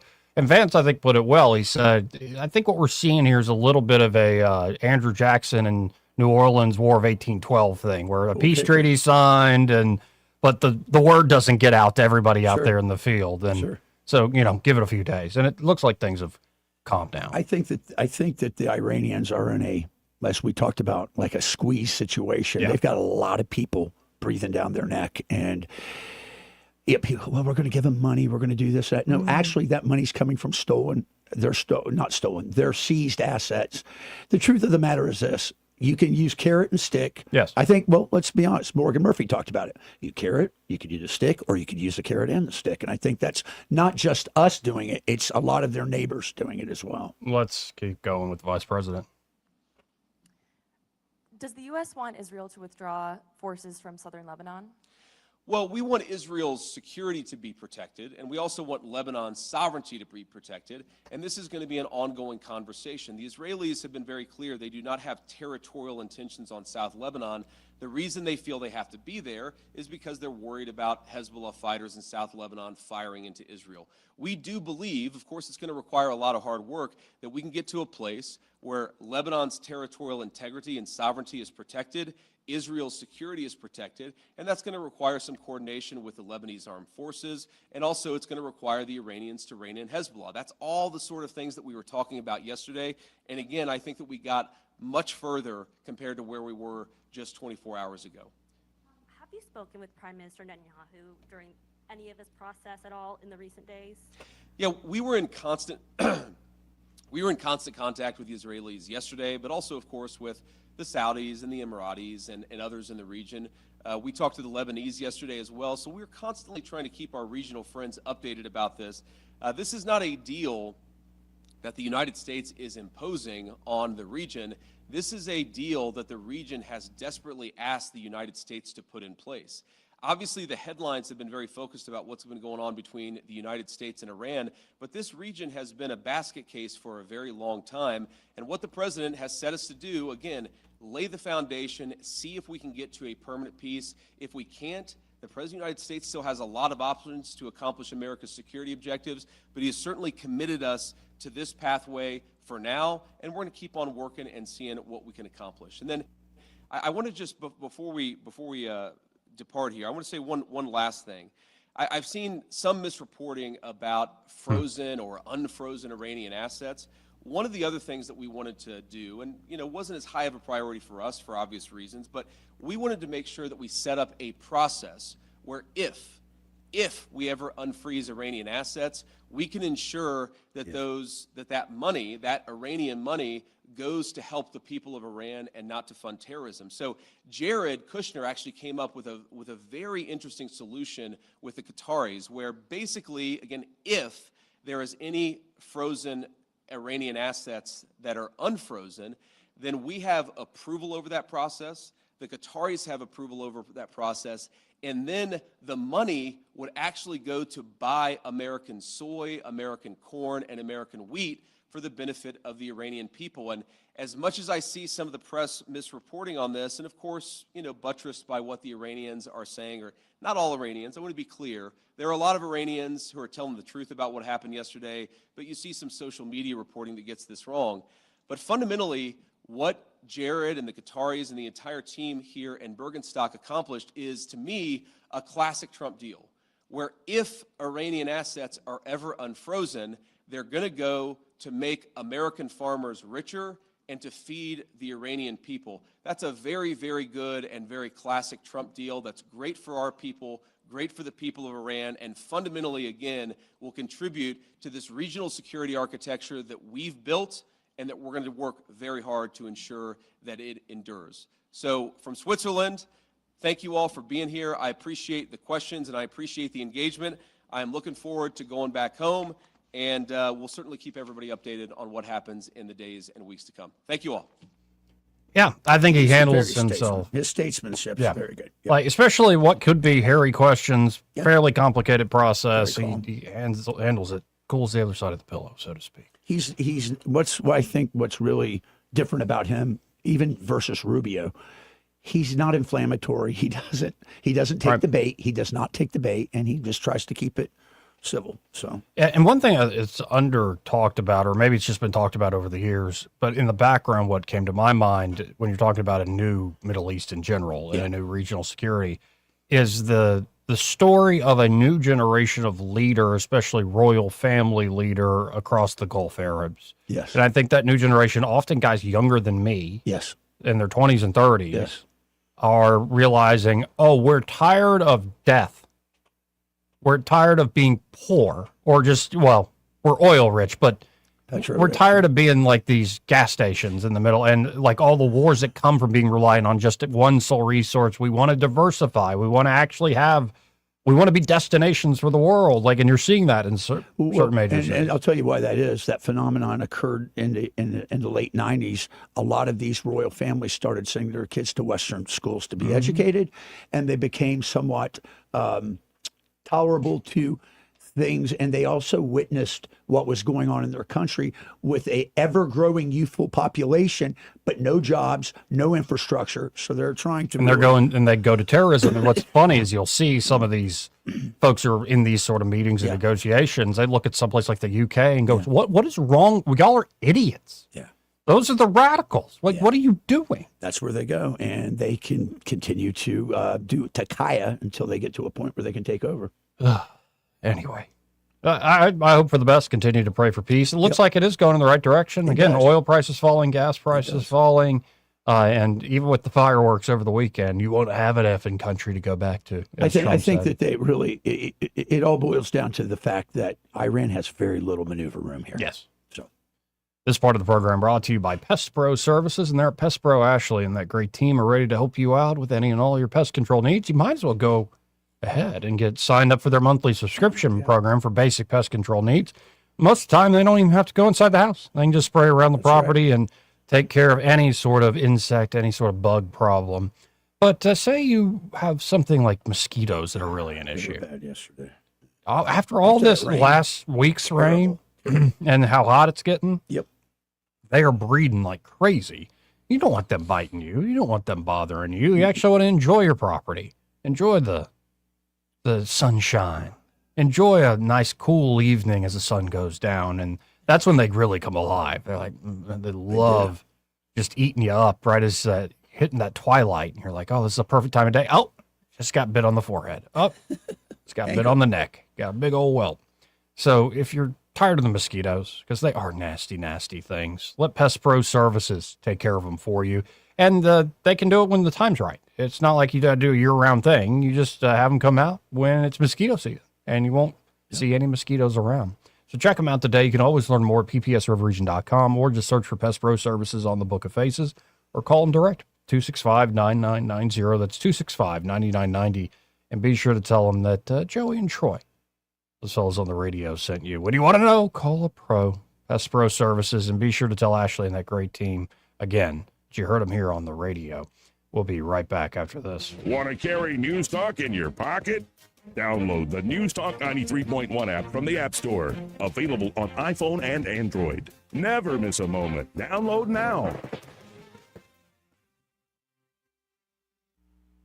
Tired of spending your weekends fighting weeds, patchy grass, and a mower that never starts? Mosley Lawn Pros is the solution. They handle residential and commercial lawn maintenance, landscaping, cleanups, and property care, so you don't have to. They show up on time, do the job right, and leave your lawn looking sharp every time. Stop stressing over your yard and start loving it. When it comes to your lawn, call the crew your neighbors and local businesses trust. One call, one crew, problem solved. Mosley Lawn Pros, built on hard work, driven by quality. Find them today on Facebook or Google. Whether it's AC or heating or plumbing that you're needing, whatever you require, call Lou Quire. With the seasons changing, your HVAC system is working overtime. Call Lou Quire today to schedule a tune-up with one of their expert technicians to keep your system running efficiently and reliably. Keep your home comfortable all season long. 24-hour emergency service available. License number 22154. Call Lou Quire right now. Are you tired of the mainstream media's biased reporting? Do you want to stay informed on the news that really matters to you? Look no further than 1819 News. At 1819 News, we bring you the latest in Alabama news, politics, sports, culture, and more. We've assembled a team of journalists with Alabama values dedicated to the truth and the truth alone. Visit us at 1819news.com today. That's 1819news.com. Subscribe to our newsletter. Honest News, Alabama Values. Trust is the number one reason why a patient chooses a healthcare provider. Adams Drugs has been your trusted healthcare provider since 1962 and has been voted the number one pharmacy in the River region for many years. We strive each and every day to provide you the level of healthcare you have come to expect from Adams Drugs. The employees at Adams Drugs take pride in developing relationships with their patients, from making sure your prescriptions are filled correctly to getting to know you and your family's needs and following up on any questions you may have. Adams Drugs employees deliver top-notch service. We ask you to visit us at any of our locations in Montgomery, Prattville, Wetumpka, Millbrook, and Pine Level Marbury and give us a chance to earn your business. You can find us at adamsdrugs.net for the location that is nearest to you. Adams Drugs is your local, independently owned Health Mart pharmacy. Health Mart, taking the time to listen and care. This is your roving reporter. Today I'm talking with a prospector. That's right, man. I'm prospecting for gold. You dig? No, but it looks like you do. And you know the first thing I'm going to do when I strike it rich? What's that? I'm going to hire David Ernest to be my money man. You mean everyone's favorite asset preservationist? That is correct, man. I'm going to call him up at 833-596-7233. 833-596-SAFE. You know, I've heard a lot of good things about David Ernest. You know, he's the best money man around with over 40 years of experience. Experience is necessary, especially when you're digging for gold. That's right, man. And I can see that you don't have very much experience. What do you mean, man? Well, you have the little plastic bucket and shovel like a kid would take to the beach. Yeah, man, well, I want to start out small and then kind of pace myself up until I strike it rich. Well, maybe you should call David Ernest first. You think he's got a shovel? Never know till you ask. I dig, man. This hour of News and Views is brought to you by our good friends at Alabama Home Mortgage. Alabama Home Mortgage, 567-4223. Visit them on the web at myalabamahomemortgage.com. NMLS number 1586368, an equal housing lender. Rich Thomas Weather is brought to you by Victoryland. Victoryland Casinos, crowning 25K free play giveaway. The more you visit, the more chances you have to win. Victoryland Casino, where you can be a winner too. Rich Thomas Weather. Well, hi, everybody. Finally, the trend today will be for fewer storms on the radar. That means widely scattered, few and far between, and mostly in the afternoon and evening hours, with a high today up to about 92. Very humid, and tonight slow down to about 73. Tomorrow, another spike in the number of storms with showers and thunderstorms in generous supply, mostly afternoon and evening hours. High temperature near 90 tomorrow. I think we'll be in the upper 80s on Wednesday and Thursday with another generous supply of afternoon and evening storms. Then the storms thin out again on Friday. From the Blue Water Weather Center, this is Rich Thomas. News and talk without the static. The River Region's most trusted voice. News Talk 93.1 FM WACV.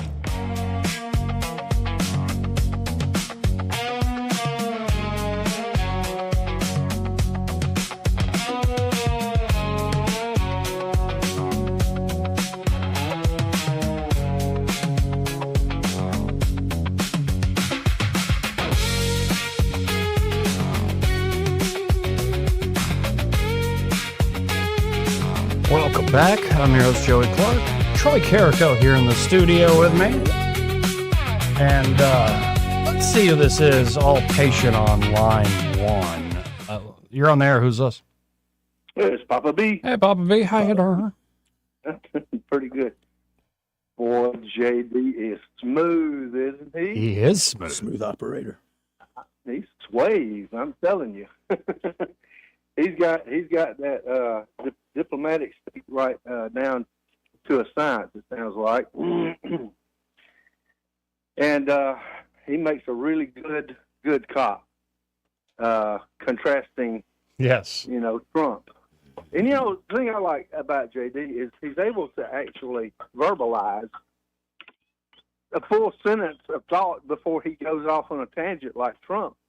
I love Trump. I love the way he, does business, but boy, sometimes he's just kind of scatterbrained, is he not? I mean, he'll start off with one Yes. train of thought and then. Well, you call it scatterbrained. I call it the weave. Yeah. Yeah. I'm coming back. I'm weaving here. Let me get back. He's a genius, and he is actually. But anyway, yeah, you're right. So I mean, I kind of like that.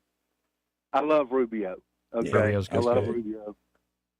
Well, and But I'm Trump's telling almost you- allowed Rubio and Vance to be more like Independent. and outgoing and a little more like throwing some barbs to the media because JD can do the statesman thing, but you remember the essentially shut up Margaret, like how he can handle himself in a hostile interview, and Rubio's the same way. He's lately been just throwing zingers at folks. Just one right after another. It's beautiful. Between the two, I would say though, and it's not fair. Okay, it's not. I understand that, but life isn't fair. But between the two of them, JD was going to be looking better on stage. I mean, Rubio's short. He's short. Yeah. I know. I mean, this guy. If you can say all you want to about why it shouldn't matter, it shouldn't. It does But matter. But it does. It does. It matters, and I'm sorry about that because I love Rubio. And I think Vance Well, also maybe- represents more of the broader coalition that won the election in 20. Yeah, I agree with that. So probably so, and boy, he's winning friends and influencing people right now. There's no question in my mind. What do you guys think about the really just blatant, the obvious? Our Democrat friends wanting to support the illegal immigrants now. You see it in the Congress where they, it's incredible. They say, well, you're not going to send ICE out to the polling places, are you? I mean, what? Could you be more obvious? They were interviewing Kristi Noem. And now this new guy, you're not going to send ICE out to the polling places, are you? That's like, are you kidding me? How obvious can you get? Right. So Kristi Noem says, well, are you planning on sending illegals out to vote? So, I mean, it's pretty blatantly obvious what they're trying to do, what they're, the reason they're protecting illegal aliens, illegal immigrants, is because they're going to try to use them to vote as they have in the past. And also, I think some of this is overhyped in the sense of look at what the Trump administration has actually done. And they're not just going door to door and rounding up whomever. They're very much focused on the criminals, targeting hardened criminals that have committed more crimes than just getting into the country illegally. True. I agree with that, 100%. So they will hype it up and everything, but I mean, tell me I'm wrong. I mean, have they used illegal immigrants? Yes. Sure they have. We know they have. Especially in the Are they deep blue going to? states. Yes, obviously. Obviously. Is this their ongoing plan? Is that the reason they're trying to protect in these, what do they call them, sanctuary cities? Keep the ICE from going in and getting them? Yes. I mean, I think it's blatantly obvious. The question I would have is that do the American people appear to understand this, or do they even care? I guess maybe. What do you think? I think the Democrats only have a hand here if they actually convince people they want to keep the current border policies. If they're just going to go to the abolish ICE route, and you can always find a story that'll even pull at my heartstrings of like, well, that one little girl shouldn't, it kind of makes you go, well, why are you picking her up? But if you can convince folks, yes, we want to keep the same border policies, and I'm not convinced by the Democrats they want to do that, then I think you can have conversations about, okay, who are we deporting, who's staying? Because there is another element to this of when you do have a huge population that's illegal, it's interesting to see the games within that community that get played against one another and the power dynamics within that community, knowing that you have that status.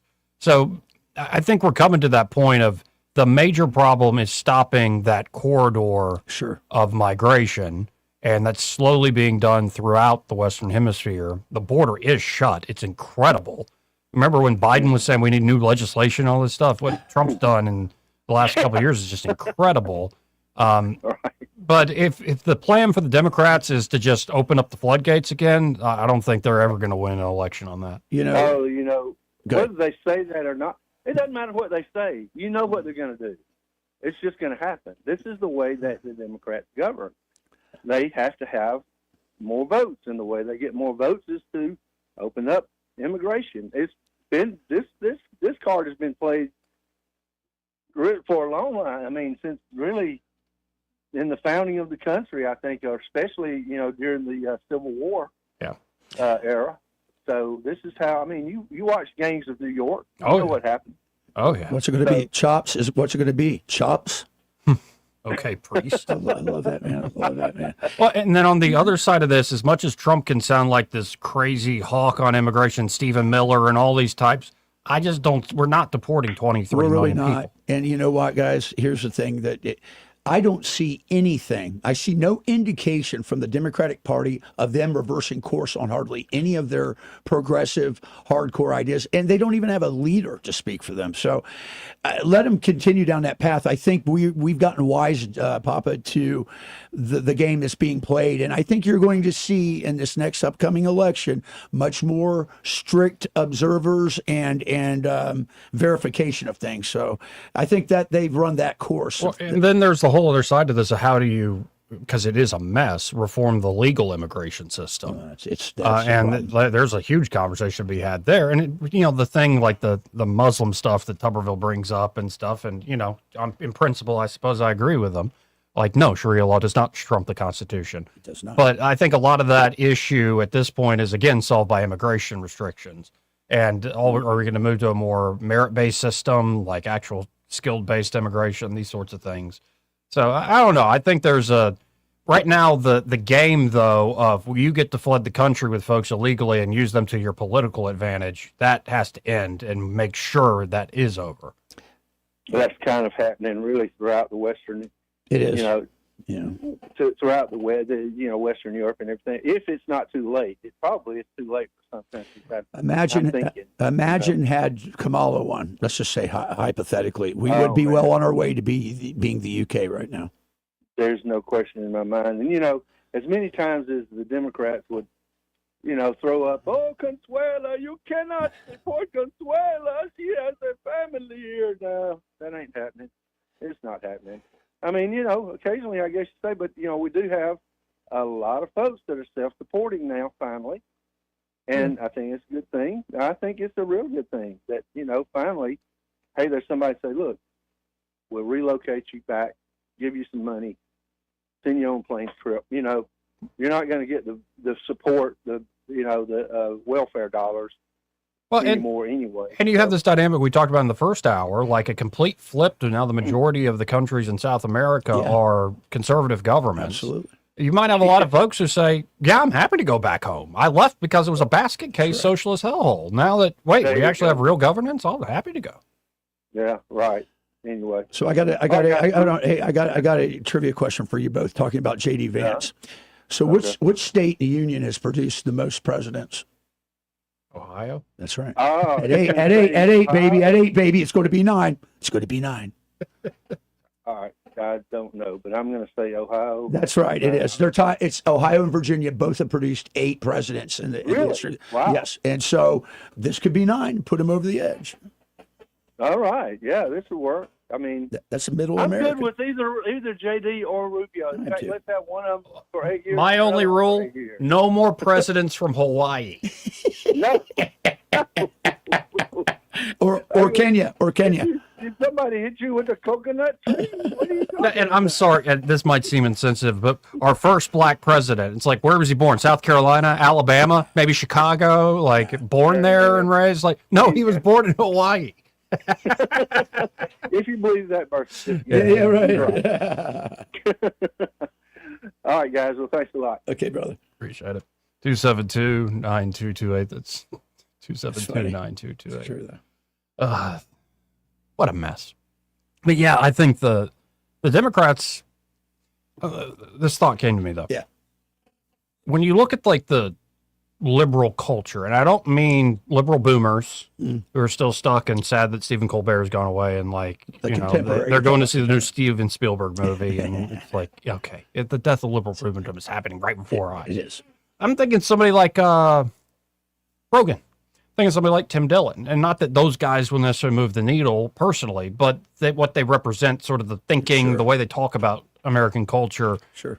And I think it's still a very liberal culture in that regard. Where do those people find a home? Because in 2024, they found that home with Trump and team. They did. But I think there's a lot of those folks. If the Democrats, I mean, I'm expecting the Democrats to once again screw this up. I think so. But if the Democrats get somebody who takes over the party the way Trump took over the Republican Party, and starts appealing to sort of that live and let live person who wants the common sense, say, border enforcement and all these other things, you might have a heck of a competition. Now, I don't see that on the horizon because it looks like it's the socialists, it's the AOC types. It's so it's the fractured corporate right now, types like Gavin Newsom, and apparently Kamala is still leading the pack right now. Please do that. Which is just like, here, let's share this real quick. It's just a reminder of who is Kamala. Ew, can't even believe I said that. But Kamala Harris, she was asked a question the other day. It was on the Don Lemon show. And let's listen in, see if she's gotten any better at like the media hits. We each have light inside of us. Yeah. And we need to know that that is what inspires our hope as much as anything external to ourselves. Mm-hmm. Where does the light come and from? when we feel that and not allow an election or an individual to dampen that light, and instead. But where does the light come from? Are we just saying it kind of exists and we're not sure where? Maybe it's all your past lives. You had really good karma and that's why you're a human being now. Are we talking like Buddhist light? Probably. What kind of light are we? Let that light kind of carry us, in particular through moments of darkness, that we not only act on that hope, but we inspire that hope in each other. Okay. And in Where does the hope particular come at from? this moment, it ain't from Jesus Christ. it is so important that we not only have hope, but that we understand that that should be a verb, which means that hope has to go hand in hand with action. Wow. You have two intellectual heavyweights right there. I mean, just visionary luminaries in thought. No, and that's so much of like what I've personally been rebelling against after being in lukewarm land for so long. I understand. Like, yeah, live and let live. Like that sort of, let's take all the flowery language of, say, the Gospel of John. Sure. And let's remove all the heavy duty orthodoxy from it. And it's just about, it makes me think of this clip where years ago, Bernie Sanders was asked, I think it was by Colbert, do you believe in God? And Bernie's like, well, I believe in people. And I'm like, it's like, where does the hope come from? Where's the light come from? Is it just the Democratic Party? Yeah. I don't think that's the answer. And honestly, I don't think the light comes from a Trump or a Vance or any of these folks. Like, what you want is people who are servants of the true light. Yeah. And I don't know, that maybe that culture, that sort of mealy mouth, like the very liberal, aspirational idealist without any actual foundations. It's just people, man, like good vibes, good feeling. Maybe that's had its day because I hear Kamala and I'm like, really? It's embarrassing, actually. I don't think she's winning any primary for the Negative, Democrats. negative. And my mom, when we were down there, they had Bernie Sanders on with who was it with? Was it Planter or was it might have been Mohammed? She goes, "Is that guy still alive? Is that guy Bernie Sanders?" I was like, "Yeah." She goes, "Oh my," and he's up there. It's nice. It's like, why is Larry Devin in politics? Not a good look for the Democrats. Anyway, we'll be right back. But first, this entire hour brought to you by Alabama Home Mortgage. And there at Alabama Home Mortgage, Kim Williams and Madeline Cannon are ready to help you, whether you're looking to buy a home or refinance that current home. And they specialize in helping veterans, in particular, take advantage of the VA mortgage program. They always know the latest. And so if you're a veteran and you're looking for amazing financing options, benefits like no down payment purchases, like no down payment, or 100% cash out refinances, they can do that for you veterans. Take advantage of these benefits you earn through your service. And even if you're not a veteran, if you're looking for a great local company that can get you the best possible deal, depending on your situation, they can help you out from getting pre-approved to purchase something or refinancing to restructure debt or shore up that retirement fund. Alabama Home Mortgage, Kim and Madeline there can help you out. So check them out today. Just get in touch. 567-4223 is their number. That's 567-4223. Or you can always apply online at myalabamahomemortgage.com. There is a difference in mortgage companies. I'm telling you there is. Like Kim and Madeline prove that to you today. NMLS number 1586368, an equal housing lender. He may not know whether he's coming or going, but whether you're going to work or coming home, Greg Budell is there. Mornings 6 till 9 and afternoons 3 till 6. Only on News Talk 93.1 FM WACV. For more than 50 years, the Tears family's been keeping the river region flowing with Roto-Rooter. From drain cleaning to septic repair and installation, no job's too big or too messy with a local team you can trust. So when water won't go where it's supposed to, call the hometown experts who've been serving Montgomery for over half a century. That's 272-7130. Or visit rotorooteralabama.com.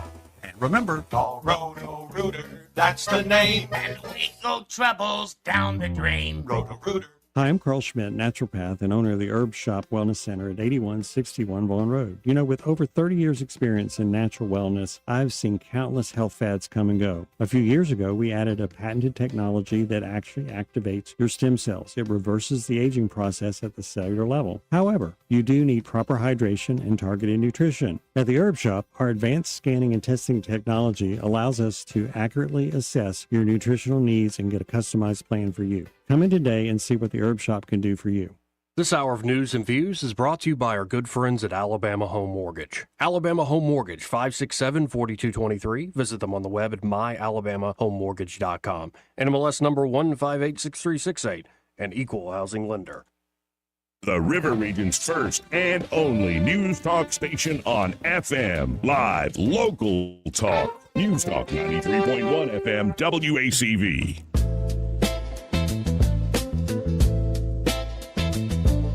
Joey Clark. Welcome back. Let's go right to the phones and talk to Michael Cohen with Cohen's Electronics and Appliances. Hey, Michael, how you doing? Hey, I'm doing great, Joey. How are y'all? Good. It's a good Monday so far. And is it a good Monday there at Cohen's? How's any action going on today? Yeah. It's been a good day. Even with our phones out, I guess Spectrum has got some gig. Our area is what they said is out, and we should be up by 11. They just didn't tell us it was not central. I hate it when my area's out. Yeah. So, but anyway, customers are still finding us, and Michael Jacks left out of here early. We got a longtime customer at the lake that he ran up there to help him make some changes to his system, and from there, he was headed to Tallahassee and then back to Pike Road. So he's got a full day. So it's all been good. I mean, we're just thankful with our customers and the ones that come in and give us the opportunity to help them improve whatever area of their home that they're trying to improve.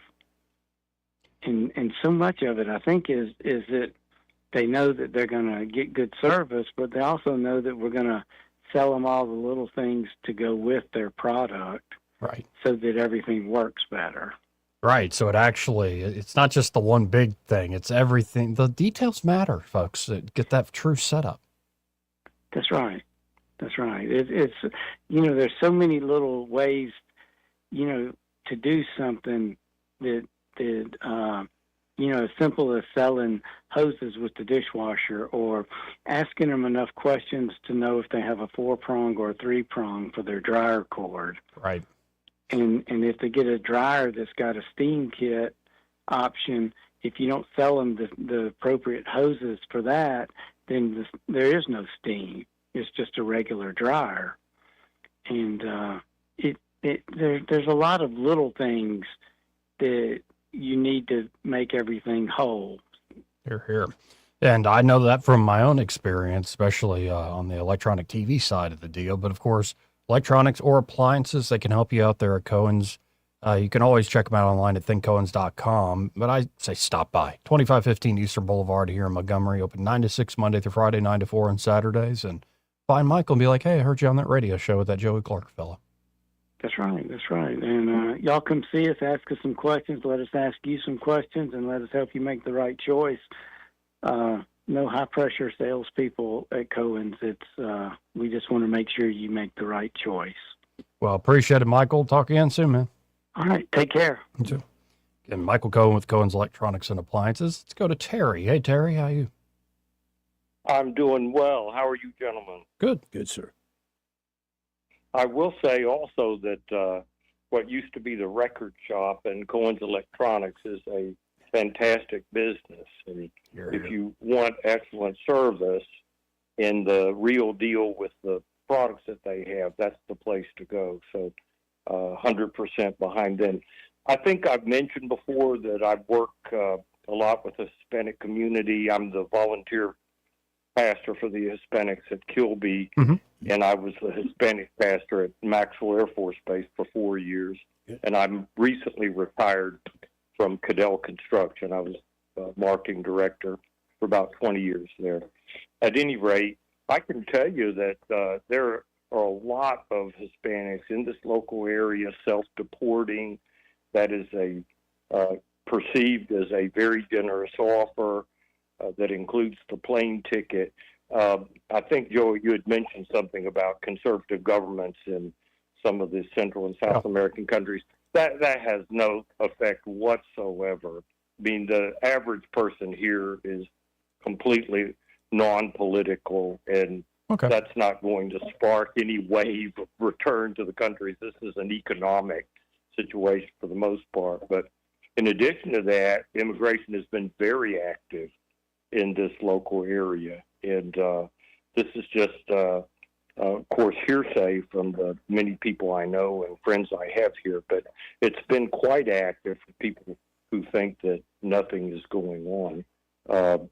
Alabama definitely has active immigration enforcement now. And most of the people I know are not angry and upset, the Hispanics. They're sort of a resignation that if it happens, it happens, and that's just going to be part of God's plan for them and the way they know that indeed it was time to go home. So I think the Trump strategy is working very well. I know everybody gets impatient, and I should also add, in spite of the fact, I also live in Guatemala, but in spite of the fact of my close involvement with the Hispanic community, I'm very much for border enforcement, a secure border, and enforcing the immigration laws as well. So I think folks should be encouraged with the situation here.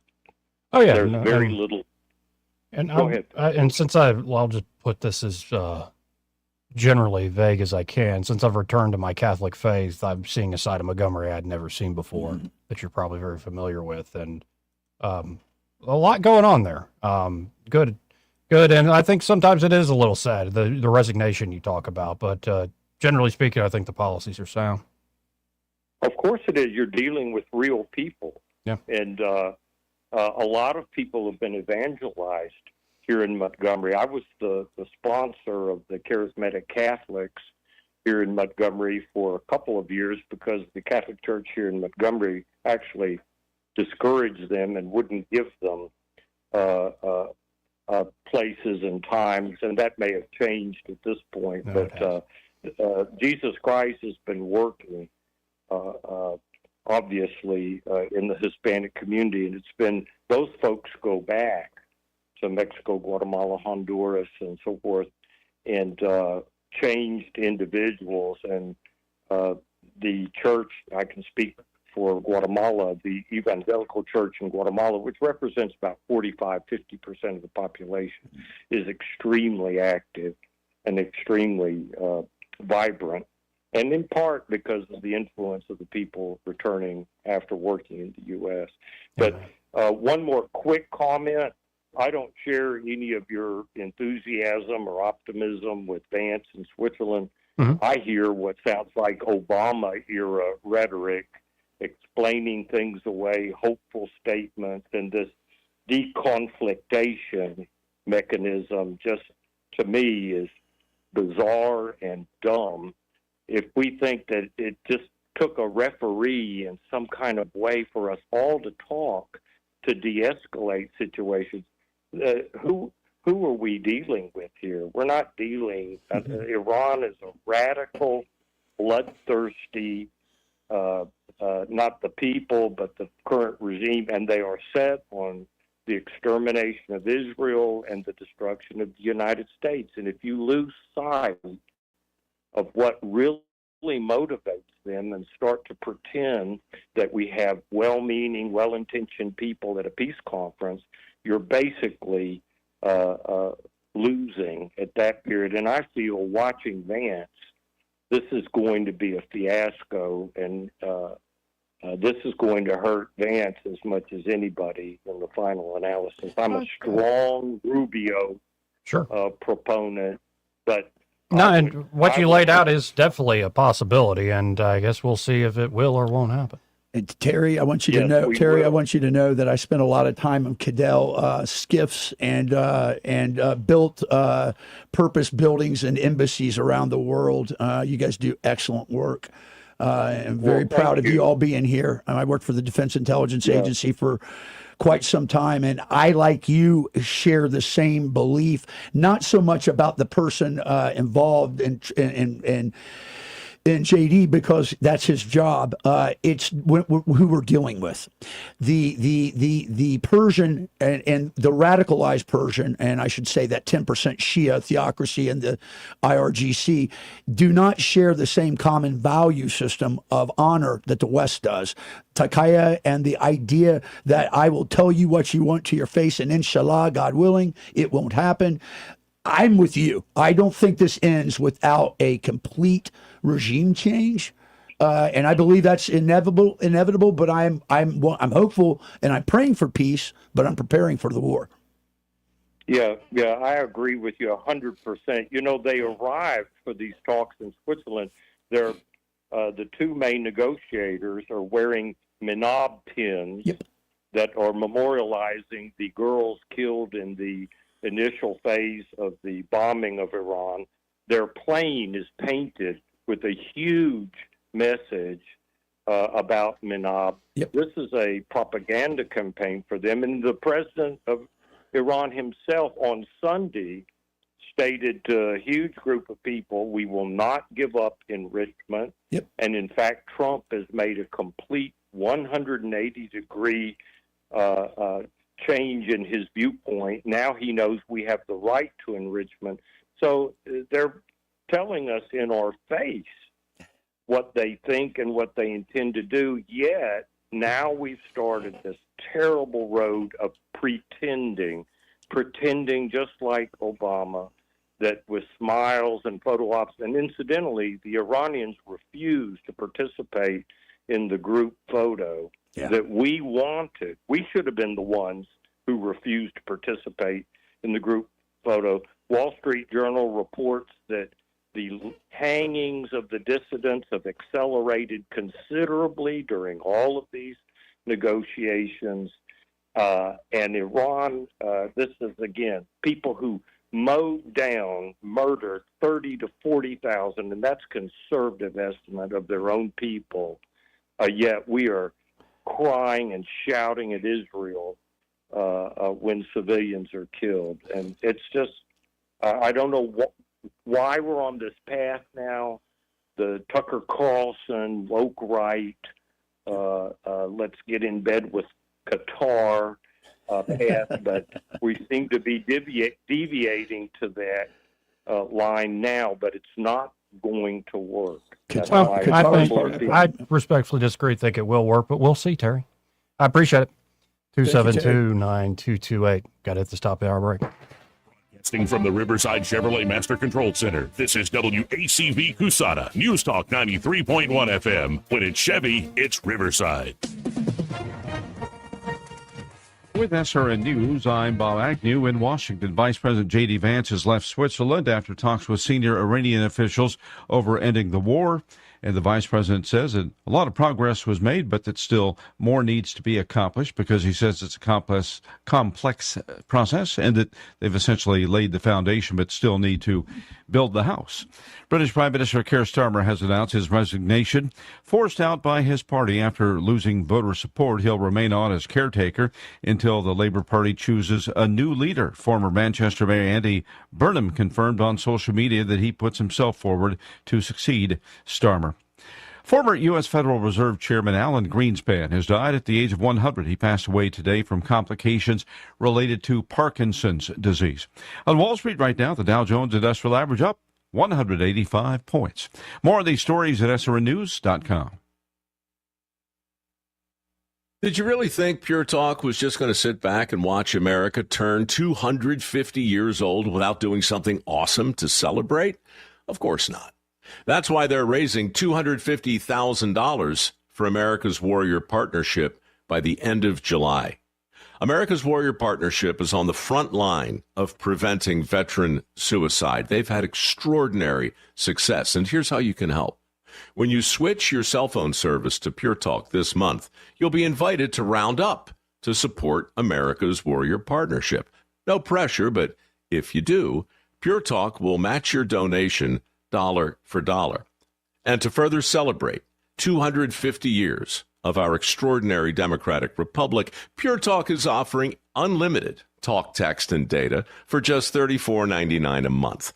Dial pound 250, say Mike Rowe. That's pound 250, say Mike Rowe. And happy birthday to Rich us. Thomas Weather is brought to you by Alabama Wholesale Lumber. It's more than just great prices on lumber. From Trex decking to energy-efficient windows and Tamco shingles, Alabama Wholesale Lumber has it all. Rich Thomas Weather.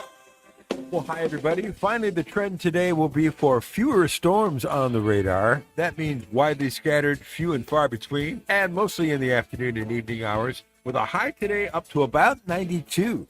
Very humid, and tonight slow down to about 73. Tomorrow, another spike in the number of storms with showers and thunderstorms in generous supply, mostly afternoon and evening hours. High temperature near 90 tomorrow. I think we'll be in the upper 80s on Wednesday and Thursday with another generous supply of afternoon and evening storms.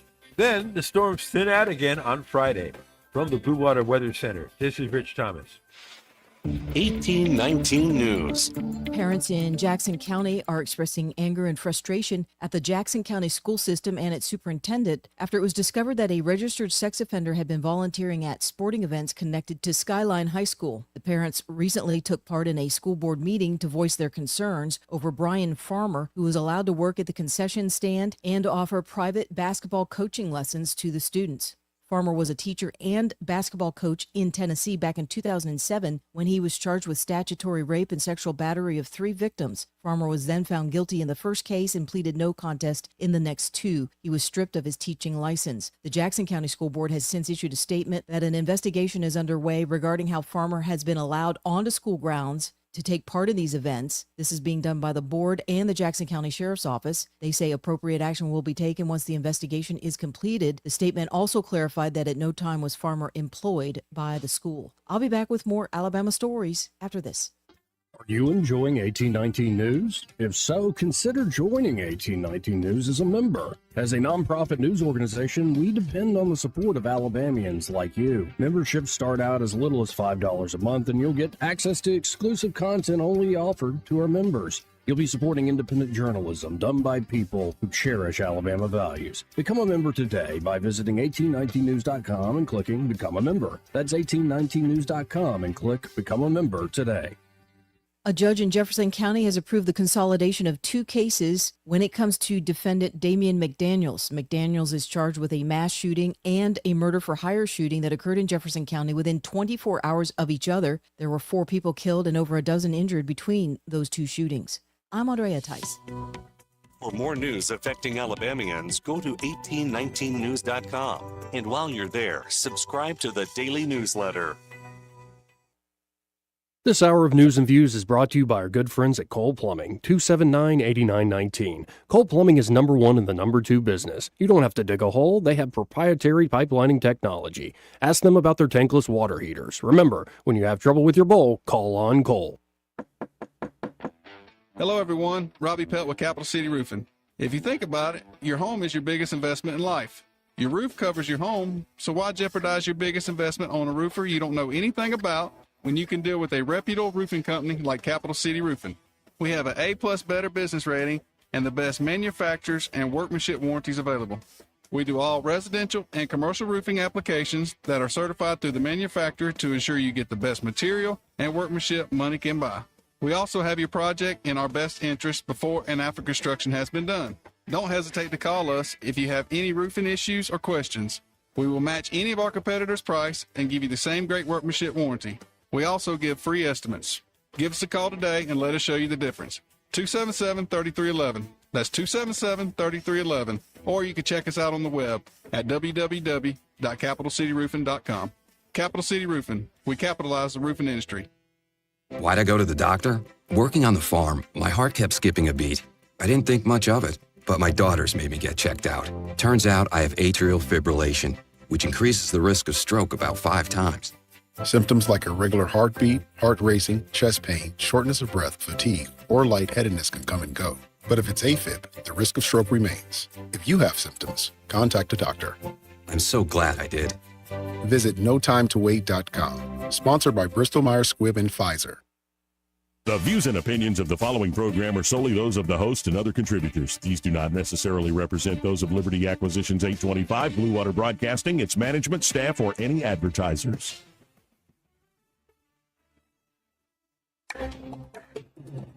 It's time for Montgomery's conversational radio show. It's News and Views on News Talk 93.1 FM. To join the conversation, call 272-9228.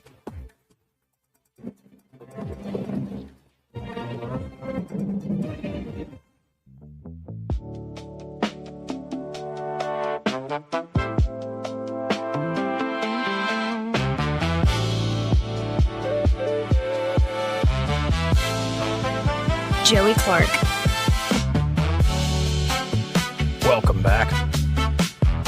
I'm your host, Joey Clark. Troy Carrico in the studio with me. As it's becoming a bit of a tradition, you've got the thing you wrote up over the week that you want to share, want to read. And what's this about?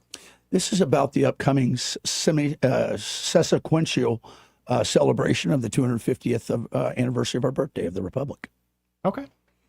And it's Reclaim the Spirit of 1776, a call to arms for America's 250th.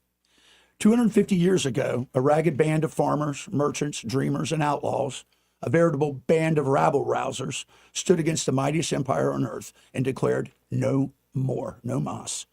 They didn't bemoan their lot. They didn't wait for permission. They picked up muskets, dropped their plows, signed their names, took what could have been their death warrants, and bet everything on an idea that free men could govern themselves. That bet paid off with the greatest republic the world has ever known, despite the fact that 90% of the original signers lost everything. I learned what that bet truly cost the hard way. I served this country as a soldier. I sacrificed. I left pieces of myself on foreign soil so that this nation could stay free. I watched brothers fall in battle. I carried their weight home in my chest every single day since. And I'll tell you this straight up with no filter. I did not bleed for some watered down, guilt-ridden version of America or denial of our legacy. I did not fight so my children could grow up apologizing for the very flag I wore on my shoulder or to be ashamed of their lineage. I did not watch good men die just to watch politicians sell out our sovereignty, our borders, and our future. Some will say that this republic is stumbling. It is fat, soft, and ashamed of its once proud legacy. Perhaps we've traded rugged individualism for safe spaces, merit for equity quotas, and courage for compliance. Our cities sometimes burn while politicians lecture us about democracy from their gated compounds or their pearly high towers. Our borders bleed while elites sip lattes and call it compassion. Our children are taught to hate the very ground their fathers fought to defend. This is not progress, rather this is a betrayal, and 2026 is our clarion call. The semi-quincentennial isn't a birthday party with cake and streamers. It's a real reckoning with our past, our present, and our future. It's time to look our founding fathers in the eye across 2.5 centuries and decide if we still have the intestinal fortitude to deserve what they bled for and what warriors like me will bleed for today so that there is a tomorrow. Do we still believe that rights come from God providentially, not government? That liberty is worth dying for? That America, flaws and all, still remains the greatest nation on earth? The answer will not come from Washington or Montgomery. Don't look to the government for that solution. It won't come from corporations, universities, technology, or the corporate media. It will come from you and me, in our homes, our towns, our churches and cathedrals, our communities and our schools. Real patriotism isn't waving a flag on social media day or for photo ops. It's teaching your kids real history instead of propaganda like this land was stolen. It's refusing to apologize for being American. It's rejecting the lie that our best days are behind us. We need to rediscover the martial spirit that carved a civilization out of a vast wilderness. The same spirit that sent me and thousands like me into the fight. The pugilistic refusal to kneel. The sacred duty to hand off a stronger nation than we once received. That means tough conversations, tough choices, and definitely tough actions. It means rejecting weakness disguised as tolerance. It means remembering that unity is not always agreement. It's a shared loyalty to something bigger than our grievances. This 250th anniversary should be a national recommitment ceremony, not sterile speeches and washed out platitudes, but fire in the belly, fist in the air, and a roar that echoes from every mountain and every purple plain. We are not done yet. America is not finished. The experiment continues through us and our children. The founders lit the torch. For 250 years, we've carried it through war and peace, depression and prosperity. Now the flame starts to flicker. Our job is to grab it with both hands, shield it from the storm, and pass it forward, burning brighter than we received it. I paid my price in blood so that torch would keep burning. Now it's your turn to carry it. This isn't about nostalgia. It's about survival. It's about existential survival. The republic our children inherit will reflect what we fight for right now and here. So stand up, speak the truth, reject the rot, teach the courage, and demonstrate it. Demand excellence from you and all around you. Live like men and women who remember who we are and where we came from. 250 years ago, they chose liberty over chains and bondage. In 2026, the question is simple. Will we? Will we? Indeed. Well said. Thank you, sir. 272-9228 if you want to get in on the conversation. That's 334-272-9228. Real quick, this part of the program brought to you by Montgomery Men's Health. And they're at Montgomery Men's Health. They're ready to help you fellas out if you just don't feel like a man anymore. In fact, you are showing all the signs of low testosterone. And that could be weight gain. That could be not sleeping well. Sleep patterns are all off. Could be you're never in the mood. You have no libido, no life force at all to speak of. Or it could be you just lack confidence across life. Like you're second guessing yourself. You just don't feel like a man anymore, or at least the man you used to be. Or maybe you never felt that way. In fact, there are a lot of guys in their 20s and 30s who could probably get some help from Montgomery Men's Health. Sure. And of course, they're powered by Men's Pro. They're a men's performance clinic. It's been serving Montgomery and surrounding areas for years now. In-person care, not those online chatbot pill places. They get labs done quickly, and with urology-backed medicine, they can create a customized, personalized treatment plan for you. So whether you're dealing with something like ED or you think you got low T, get by Montgomery Men's Health, make an appointment today, because a lot of guys who go in there, number one, 90+% end up responding very well to treatment, and they all say, I wish I'd done this sooner. So don't wait, don't procrastinate, get by Montgomery Men's Health, make an appointment by just calling them direct at 334-440-3663. That's 440-3663, or you can book online in under 30 seconds at MontgomeryMen'sHealth.com. That's Montgomery Men's Health for every man in every season of life. Be sure to tell them that Joey, that fella on the radio, sent you. Now, I was just looking at the refreshed page, 1819 News, and this story just came out from Caleb Taylor. Yeah. The city of Montgomery, this city that we're sitting in right now? Yeah. The city of Montgomery is blocking the release of public information about the Office of Violence Prevention. Why would they do that? According to emails obtained by 1819 News recently, a Montgomery resident submitted an open records request in November for a list of employees' salaries, overtime pay, job descriptions, and contracts related to the Office of Violence Prevention. Randy Weaver, record retention manager for the city of Montgomery, said in an email response last week to the citizen who requested the info that he could not release it because he was directed, quote, not to provide the information from an executive staff member. That's right. Here's quoting the email. Up to this point, our office has been directed not to provide the information from an executive staff member. Until that decision is changed or overridden by another authority, I cannot release the information, Weaver said in an email obtained by 1819 News. Alabama's Open Records Act generally requires state and local agencies to respond within 15 to 45 business days of acknowledging receipt of an open records request.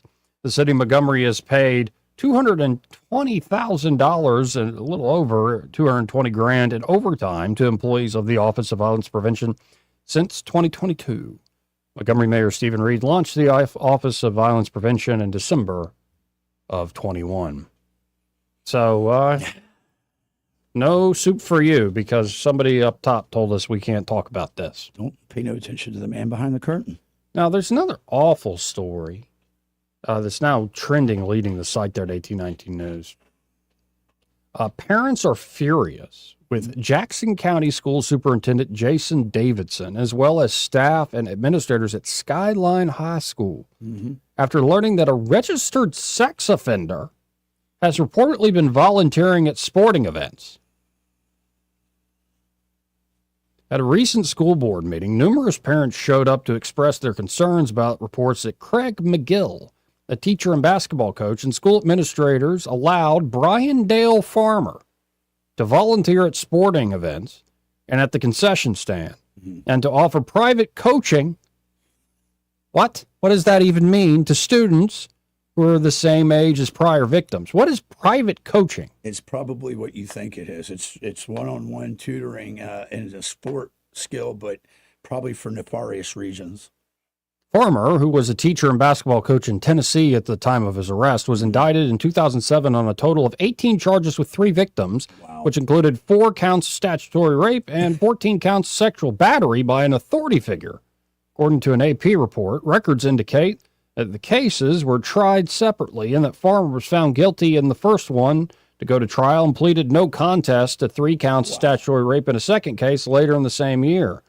A Nashville 5 News report at the time said, quote, the Tennessee State Board of Education stripped him of his teaching license. In one case, he was found guilty of 1 count of sexual battery by an authority figure. An appeal court that upheld Farmer's sentencing cited the findings of the trial court, which wrote the following, quote, the defendant's amenability to correction and his potential for rehabilitation is questionable. Wow. Given his continued insistence of innocence in the face of his conviction. The defendant's acquittal of other charges may have turned on the credibility of the victim, as defense counsel insists, but more likely the acquittals turned on the state's struggle to prove that the other conduct was accomplished by the exercise of the defendant's supervisory or disciplinary power. Regardless of the reason for acquittal, for sentencing purposes, this court finds the victim's testimony credible. In a statement first reported by the Jackson County Sentinel last week, 2 days after the contentious school board meeting, the district confirmed an ongoing investigation, but sought to minimize parents' concerns while standing by school staff. The statement said in part, quote, In recent days, reports have been circulating via social media and in the news media of an allegation that a person registered as a sex offender has been involved in school activities as an approved volunteer at Skyline School. Contrary to some of the reports being circulated that the superintendent and school board have taken no action in response to these allegations, this allegation has been under investigation by the superintendent and the board in conjunction with the Jackson County Sheriff's Office investigators for several months, and a thorough investigation is continuing. Appropriate action, if any, will be taken by the superintendent and school board once the investigation is complete. Before coming on our campus, the principal of the school provided written guidelines as required by law to the individual involved in the investigation, advising him of the conditions under which he could come on any Jackson County school system property or attend any school event. After it was reported to the superintendent that the individual may have violated those rules, the superintendent issued a written notice to the individual banning him from coming onto any Jackson County school system property or attend any Jackson County school system event. The individual in question was never an employee of Jackson County school system, nor was he ever considered for employment. It is important to note that there has been no allegations that any student was ever harmed or placed in a position of potential harm by the individual's presence on campus or off campus. The sole issue being investigated is whether the individual was present on Skyline campus as an authorized and approved volunteer and was in the presence of students in violation of the requirements set forth in Alabama law and the restrictions imposed on him by the Jackson County school system, and if so, was his presence on the campus around students sanctioned or directed by any employee of the Jackson County school system. The superintendent and school board are committed to continuing this investigation in conjunction with the Jackson County Sheriff's Office until the actual facts are known. The due process of law requires nothing less. Neither the board nor the superintendent will take action against any person based on rumors, unsubstantiated quote-unquote reports, or supposition. You know what? After all that legal jargon, what do you think Matlock would say about this? Yeah, he would. He'd question the. He'd put in some common sense thing, and we get the job done. It's the private. It's the private coaching that is concerning. A second statement by the superintendent, released later the same day, confirmed that Craig McGill, a teacher and basketball coach, was placed on administrative leave as the district investigation continues. The statement did not name McGill by name.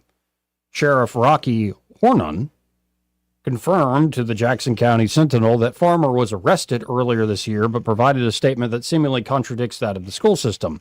Hornan said Jackson County Schools reached out to the sheriff's office on February the 4th with concerns about Farmer. Farmer was arrested and charged with a SORNA, S-O-R-N-A, a SORNA violation on April 28th, which involved failure to register a Snapchat account.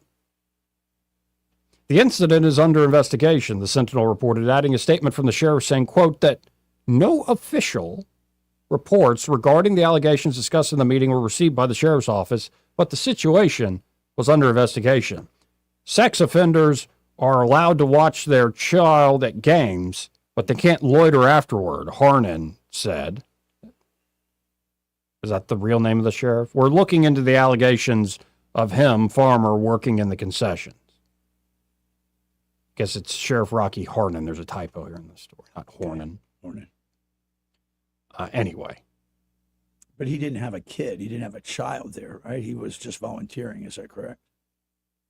Yeah, it looks like he was just volunteering. What a mess. That is a mess. Absolute mess. And how long does it take to investigate that? Yeah. I mean, a public records check would have shown him being a registered sex offender. Anyway, let's do something a little more wholesome after that. I want to take a shower after that. But did you see that Ella Langley announced 2 Auburn concerts for her Dandelion tour? Nice. Like the second leg of it coming up. Good. It'll be August the 28th and 29th at Neville Arena. So nice. 2-night stay at Neville Arena, which is cool. She's pretty popular cool here, man. Her openers will be Ernest and Gabriella Rose. Probably local. Langley briefly attended Auburn, studying forestry before dropping out to pursue a full-time music career. I didn't know she studied forestry at Auburn for a time. It's a good place to study forestry. Auburn's a beautiful spot. She's a Hooper Cole. Used to go to our church. But, no, that's cool. Saying, like, doing a big 2-night stay in a big arena, but in a small town that everybody can get to, college town that everybody can drive to from all sorts of parts here in the state. So that's cool. Good to see the local girl coming back home. Absolutely. Yeah, I'm just checking out all the stuff breaking. Tuberville says he's not surprised. What is he not surprised by? Well, he's not surprised some woke groups messing with Auburn's baseball team. Tuberville, coach, U.S. Senator Tommy Tuberville, soon to be governor, commended Auburn's baseball team following criticism from the Freedom from Religion Foundation.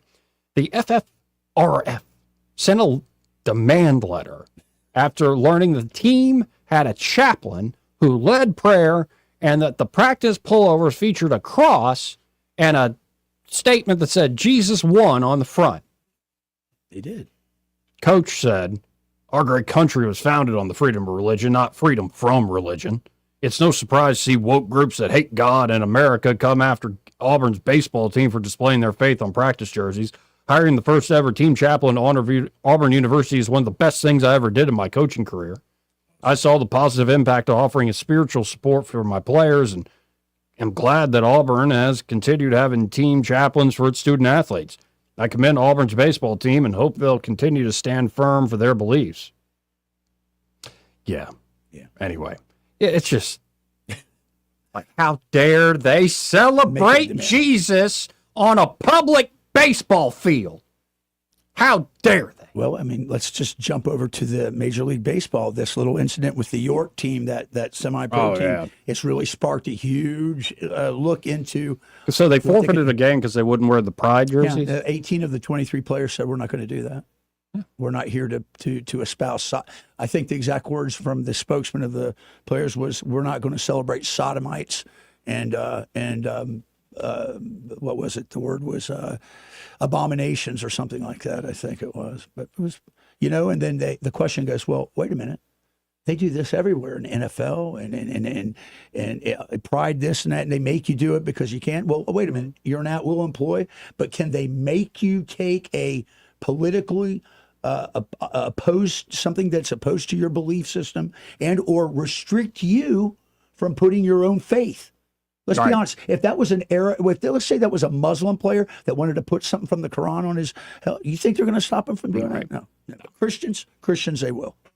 No, it's interesting to see all sorts of folks going, yeah, I'm done with this. Like even just tolerating this. Fatigue of it, for sure.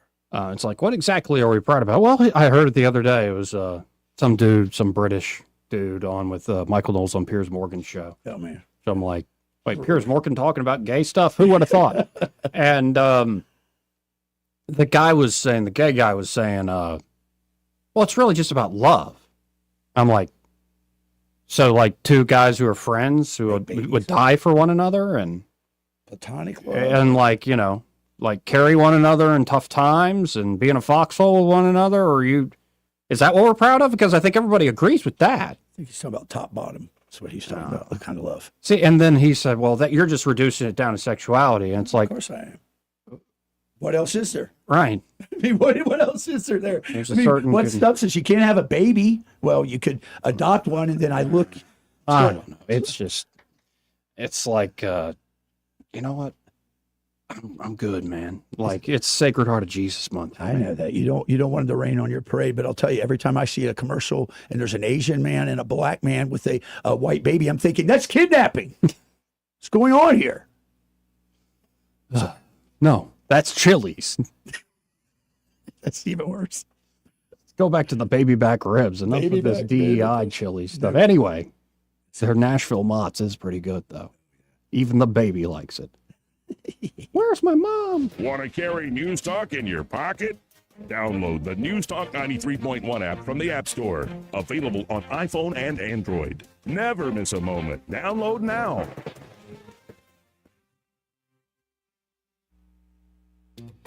At Sweet Creek Farm Market in Pike Road, you'll find farm fresh, locally grown produce all season long. Alabama tomatoes, Hilton County peaches, sweet corn, squash, zucchini, cucumbers, peas, butter beans, farm fresh eggs, local meat, milk, and so much more.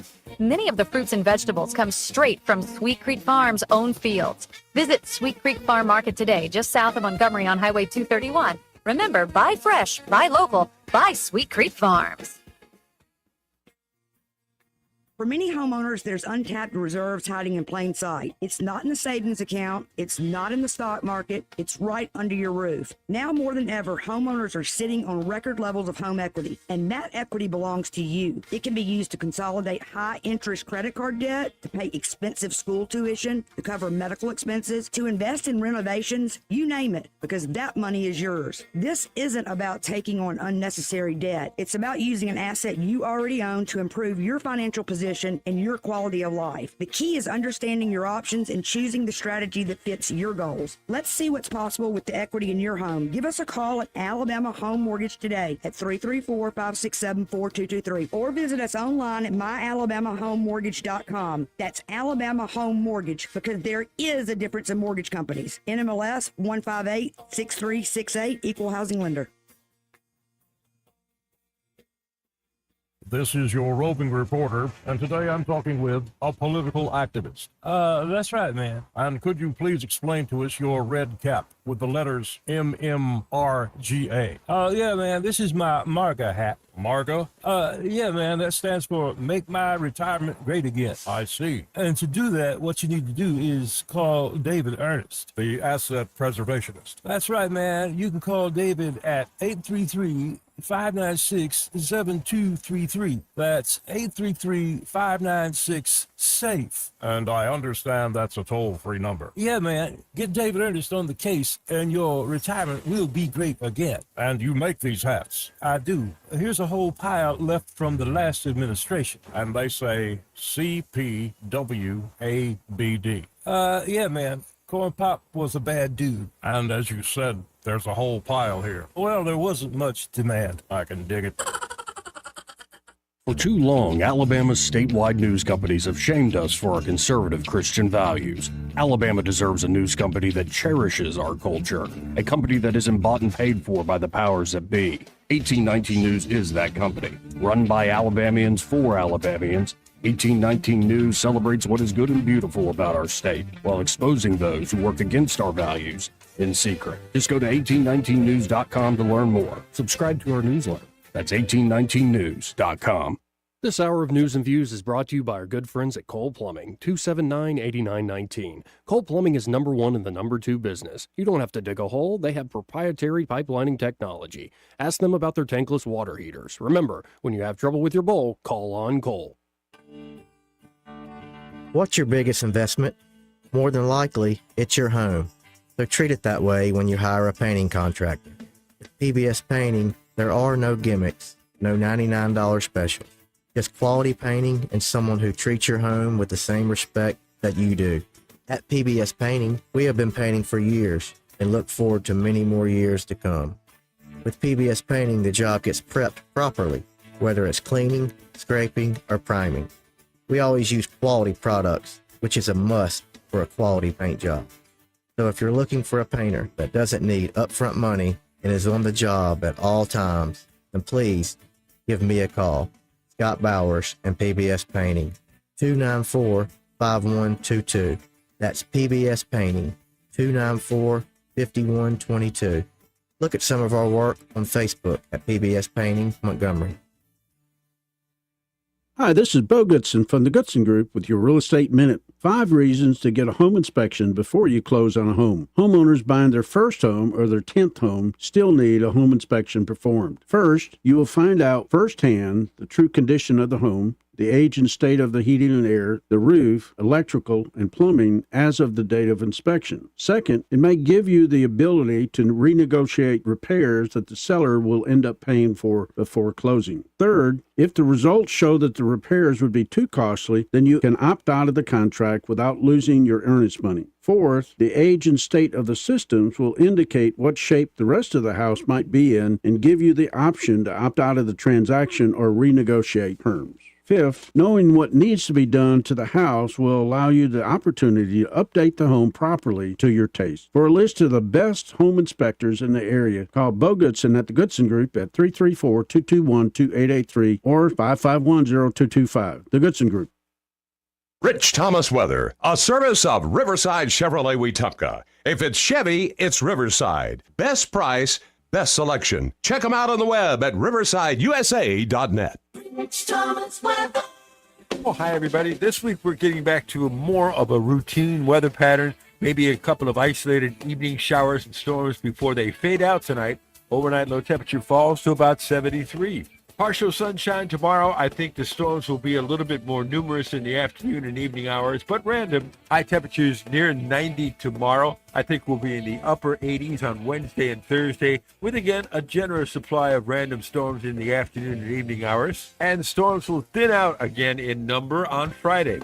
From the Blue Water Weather Center, this is Rich Thomas. Life's a beach with an ASE loan financing the fun you deserve. It's your summer, your way. ASE has the funds. Apply online or at any of our 9 locations. ASE Credit Union.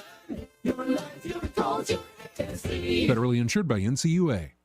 Live, local talk. The River Region's most trusted voice for news and opinion. News Talk 93.1 FM WACV.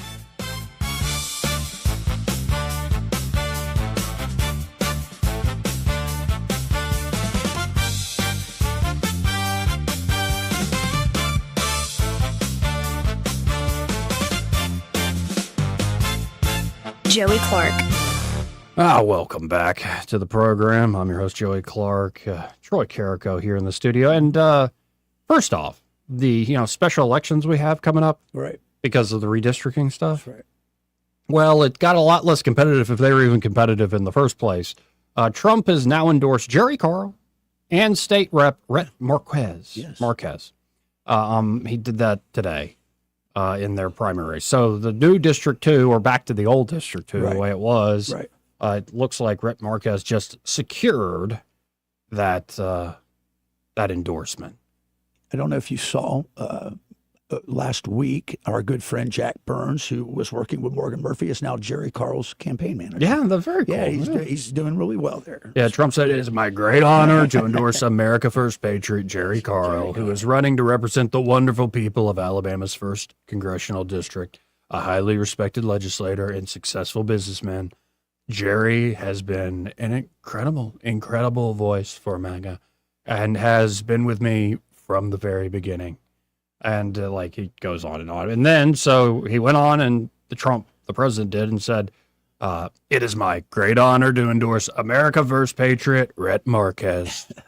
Marquez, he's a good guy, who is running to represent the wonderful people of Alabama's 2nd Congressional District. Rhett is strongly supported by many of the greatest MAGA warriors in Alabama, including my friend, are we friends? U.S. Senator Katie Britt, among others. A highly respected state representative, businessman, and civic leader, prior to running for Congress, Rhett has dedicated his life to serving his community.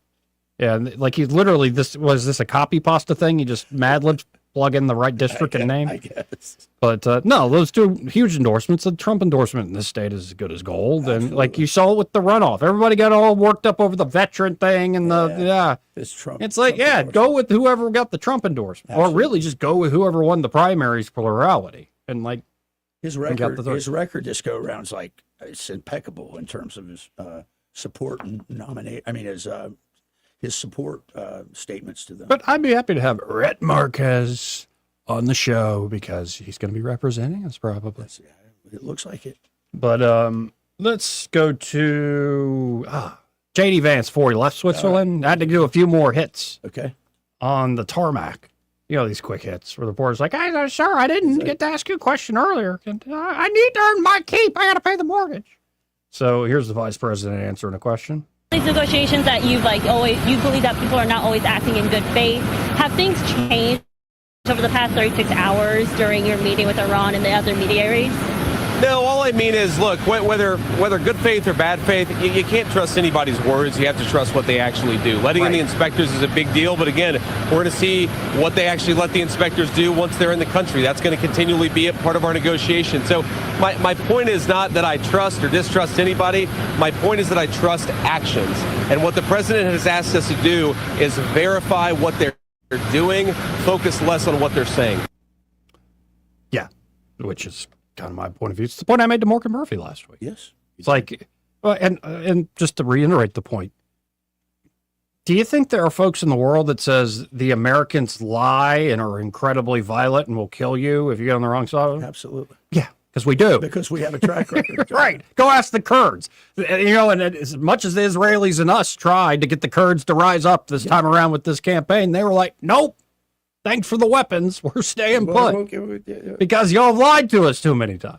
Yeah, it's true. So the problem is governments, like just geopolitics 101, governments play to their advantage. They are aggressive at pursuing their self-interest as institutions, as corporate bodies. And they will kill, they will lie, they will cheat in order to get that done. Now, you can't say, well, isn't the United States more moral? I'm like, yes, but we still do all those things. We're not as bad, but we still are bad because we're playing the geopolitical game. So the basic point should be, okay, everybody kills, everybody lies, everybody cheats. Who now has more leverage in the moment? Obviously, the United States has more leverage in this moment than they did before this war began. And Machiavelli was right. And Clausewitz was right, because war is just political action at a higher level. And once you understand that, that's the reality of the arena you're in, then you have to, you play by those rules. And if you can exploit them, you do so to your And favor. again, I think Vance was emphasizing, I think this is true, the Gulf Arabs, especially that new generation of people leading those countries, have a lot of reasons not to trust the Iranians either. Listen, that's the dynamic. And yet they are all over this deal. And I think this is partly what's going on. The center of gravity of American foreign policy in the Middle East, people are going to yell and scream and try to put somebody in a box. By the way, it was the Tucker Carlsons and all sorts of folks yelling at J.D. Vance when this began, and yelling at Trump. And now it's the neocons and the other side of it yelling at Vance and Trump all over again. Can't please them all. But instead of decades of American foreign policy mostly being focused on, what are the interests of our ally, when they are an ally in the Middle East, Israel, it's now shifted to, we're still looking out for our buddies. We don't want their security threatened. We don't want war going on. We don't want another October 7th. But we're also going to bring in and change that center of gravity. We're going to add some mass to this thing. What are we adding? The Gulf Arabs. This is what the Abraham Accords is going to do. And beyond the Abraham Accords, I think that's partly why the Arabs are jumping at this. Number one, they see an opportunity of actual leverage over Iran. Sure. Number two, they say, us as a coalition can actually have some say-so in the Middle East, and it will help secure and make sure, say, like Gaza gets built up into a new Dubai and Israel doesn't completely take it. So there's a lot of interesting leverage points. It's not just the U.S. and Iran. There's the whole region. And again, the Trump policy here, the Trump-Vance policy, and don't kid yourself, Rubio's involved with this too, although Rubio's clearly more hawkish. Sure. The idea is not unilateral American action, even with Israel by your side, to go take out Iran. That's never, I think, was the full vision. I think Trump gave the opportunity. You want to do regime change? You're saying you could do it. Roll the dice. None of my people believe that, but we'll roll the dice on that. Instead of unilateral action, what this is actually look at as building a new coalition. And that makes a lot more sense of the policy. Well, and to your point, the proof is in the pudding. What I mean is, throughout the conflict, the kinetic conflict, they were taking their frustration. I mean, Iran was trashing Kuwait, Oman, Qatar, all these countries, and with the effort to try to dislodge that coalition, that to get them to divorce themselves from America and Israel, and it backfired. It didn't work. So the dynamics are there. Yeah, I think if you would have said 20 years ago that this would be the footprint now of the new Middle East, Israel is firmly in league with these countries because they realize Israel's not the problem. It's Iran, and Israel will yield the Lebanon issue once they stop the Iranians supplying weapons to the radicals. Doesn't Israel have elections coming up too? Yes, they do. Yeah, it could very well change the dynamic. Because I think rightfully so, the people in Israel have wanted a war cabinet, have wanted a aggressive. I mean, after what happened on October, absolutely, I get it. But as things, there's a horizon of like, no, we can have, say, a peace with plenty of barbed wire around us and ready to go, preparing for war, as you always put it. You got to. The public might be in a mood of saying we're tired of the aggressive right wingers running our place because. I mean, don't get yourself about Israel's internal politics. Talk about crazy dynamic. You think there's so many fractures there. It's strange. But it is. here's the vice president taking another one on the tarmac. Sir, you mentioned for the Iranians using these frozen funds. Sure. To buy American soy, for example. You mentioned that's something that was raised yesterday that they've already agreed to. The Iranians have already agreed to that. Yeah, that was something that came up yesterday, and we actually asked the Qataris to help us set up the mechanism so that we can ensure that the money goes where we want it to go, and they agreed to do that. We have a good relationship, obviously, with them and a good operational oversight mechanism in place. But even with that said, even with the caveat that's going to benefit American farmers and obviously benefit the people of Iran, we want both. But fundamentally, that money is not going to be unfrozen unless we continue to see progress. And that'll obviously be a big part of the negotiation of the day. And that's what I've heard some critics say. Well, money's fungible. And so if you don't have to use the oil money, then you can use this unfrozen money. Sure. Then that oil money could go to terrorism. But I think Vance's point and what Trump seems to be driving here is, no, a big condition of the money being unfrozen is like all the funding channels to Hezbollah and stuff have been cut off. Absolutely. And I think Iran's going to play the card that they're going to try to skirt the issues, but I think we're going to be very vigilant, and we know what they're up to. And if they don't play ball, which is not a bad prediction, I'm not arguing against that. If they're trying to play the usual game that a lot of people think they're playing, what happens is the money doesn't get unfrozen, and the squeeze that is being put on them gets even, like, a lot of their nation's been destroyed. And then we'll F you up into the end of time. Right, but like you need money, you need resources in order to rebuild any of this stuff that's a threat. You do. And okay, you don't play ball, you don't get any money. It's simple. And we're going to keep, by the way, as you're not getting any money, we're going to give a lot of money to the Gulf Arabs. And we're going to continue probably to have Israel continue to bulk itself. And some of it will be your money. Right. Yeah, that's how this will be played out. So, yeah. Anyway, we had to hit this last break. We'll be right back after this. He may not know whether he's coming or going, but whether you're going to work or coming home, Greg Budell is there. Mornings 6 till 9 and afternoons 3 till 6. Only on News Talk 93.1 FM WACV.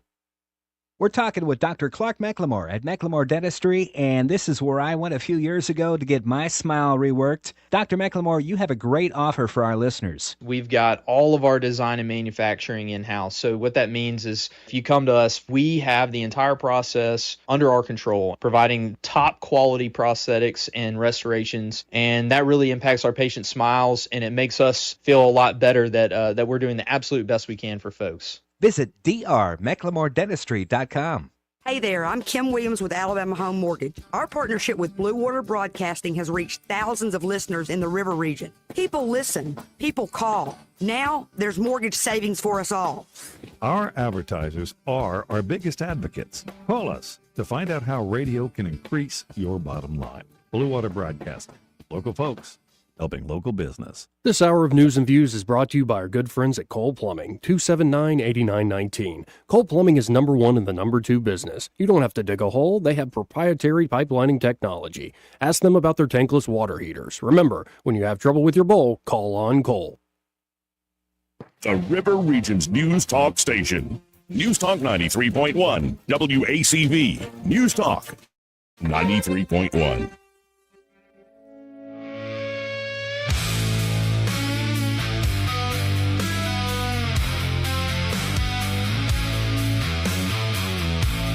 Joey Clark. Welcome back. Let's go right to the phones and talk to Ray Bowles with Prattville Carpet. Hey, Ray, how you doing? I tell you what, I've never been so glad to be home. I finally, Saturday morning, I said, okay, I went back over there to help Jacob a little bit. Mm-hmm. And I walked in, they'd been there for 4 hours, and they were sitting there staring at a molding and could not figure out how to do this. I said, y'all are fired. Just pay somebody, for Pete's sake. I know you got the money. I know you're a preacher. And I know you say you're broke, but you're not. Like baseboard or crown molding? No, the floor itself, they started at 7 in the morning and worked till 10 o'clock at night and got the den and kitchen done. And I said, buddy, I love you, but I came up here to see my grandbaby and my daughter. I'm not laying floors. Amen, brother. Y'all are on your own on this one. Yeah, so the whole moral of the story is it's just so much cheaper to call me and let my guys take care of the whole project. Because if not, you're going to have some kid in a pickup truck show up. If the joints aren't going to be right, the T-molds aren't going to be right, and you're going to be scratching your head. And then you don't want to tell anybody you messed up when you really did mess up. I've lived it this weekend. Just call us, 285-8117. Let us handle the whole job. It'll go so much smoother and quicker. It really does. Much, much smoother, much quicker. And you can just relax and like picking out what product you want to use for that resurface job. It's 285-8117. And be sure to tell them you heard Granddaddy Ray on the on the radio with Joey. And give us some granddaddy advice. Don't try it. It's not worth it. Did you finally get to spend some time with the granddaughter? Oh, she's so adorable. The problem is I can't tell them no. We spend so much money when we're up there. I've seen the effect on my own dad with my brother's kid. It's crazy, man. It's awesome. It's funny. Yeah. When you only see them like once every other month, you tend to dote on them a little bit more than the ones that are here because you see them like on a daily basis. Yeah, I see why grandparents that have kids that live out away really, really go nuts over them because they are just. That's why they're grandchildren. God bless you for not killing your own kids. Amen. So, all right. Well, if y'all need a floor, call us. Thanks, Ray. Appreciate it. So, did we learn anything today? We need to look our founding fathers in the eye. Yeah. Like look eye to eye. What are we living up to? See if we check the boxes. I'll tell you, it's. I think it's this one has actually been heavy on my heart thinking about where we're at, a quarter of a millennial, and I think we're right where we're supposed to be. I just think that some of the things that our founding fathers had were not. They were brilliant and visionary, but technology has changed a lot of things for the whole world as a whole. And I think that's where we get some of the divisiveness, but we can still overcome that because there's, as you said, good people everywhere. You know, as I ponder the 250th birthday of the country, there's a lot of things you can think of. But I'm starting to think the Seventh-day Adventist prophets are right that the Catholics have a conspiracy to take over the whole United States. Yeah. And I kind of like it. No, I don't. I'm okay. Think any of that's going on. I'm okay with that. Could be a lot worse. Could be a lot. We could worse. have. Well, the but Mormons, look, I mean, the Mormons could be taken over. It look like Marco Rubio and J.D. Vance are the top two. What are they? They're Catholic. Yeah, and unapologetic about it. I love so it. I saw a clip of Vance saying they waited till like his kid was 6. Yeah, and all these folks were sitting there like hardcore Catholics quoted What do you do? canon law at him and like no, and like a lot of priests say get your baby baptized as soon as possible. I'm like, oh, we're opening up that can of worms. Anyway. God, God's great. He's good all the time, every time. So, And I still don't want to meet Ella Langley more than anybody else. Yes, I'd be you happy do. to meet Ella. Yeah, you do. Nah, but You would make. Why is that all that different than like meeting like Colonel Holland down at the cigar shop? It's not at all. It's not at all. But I think you would make beautiful music together.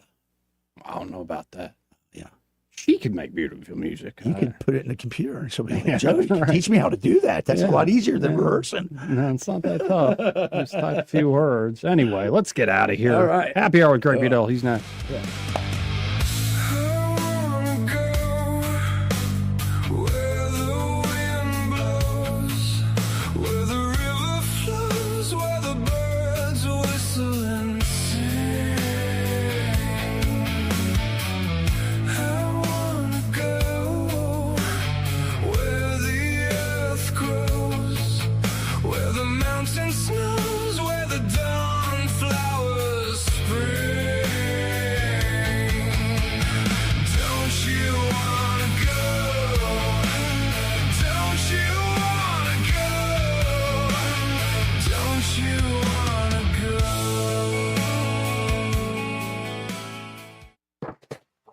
From the Riverside Chevrolet Master Control Center.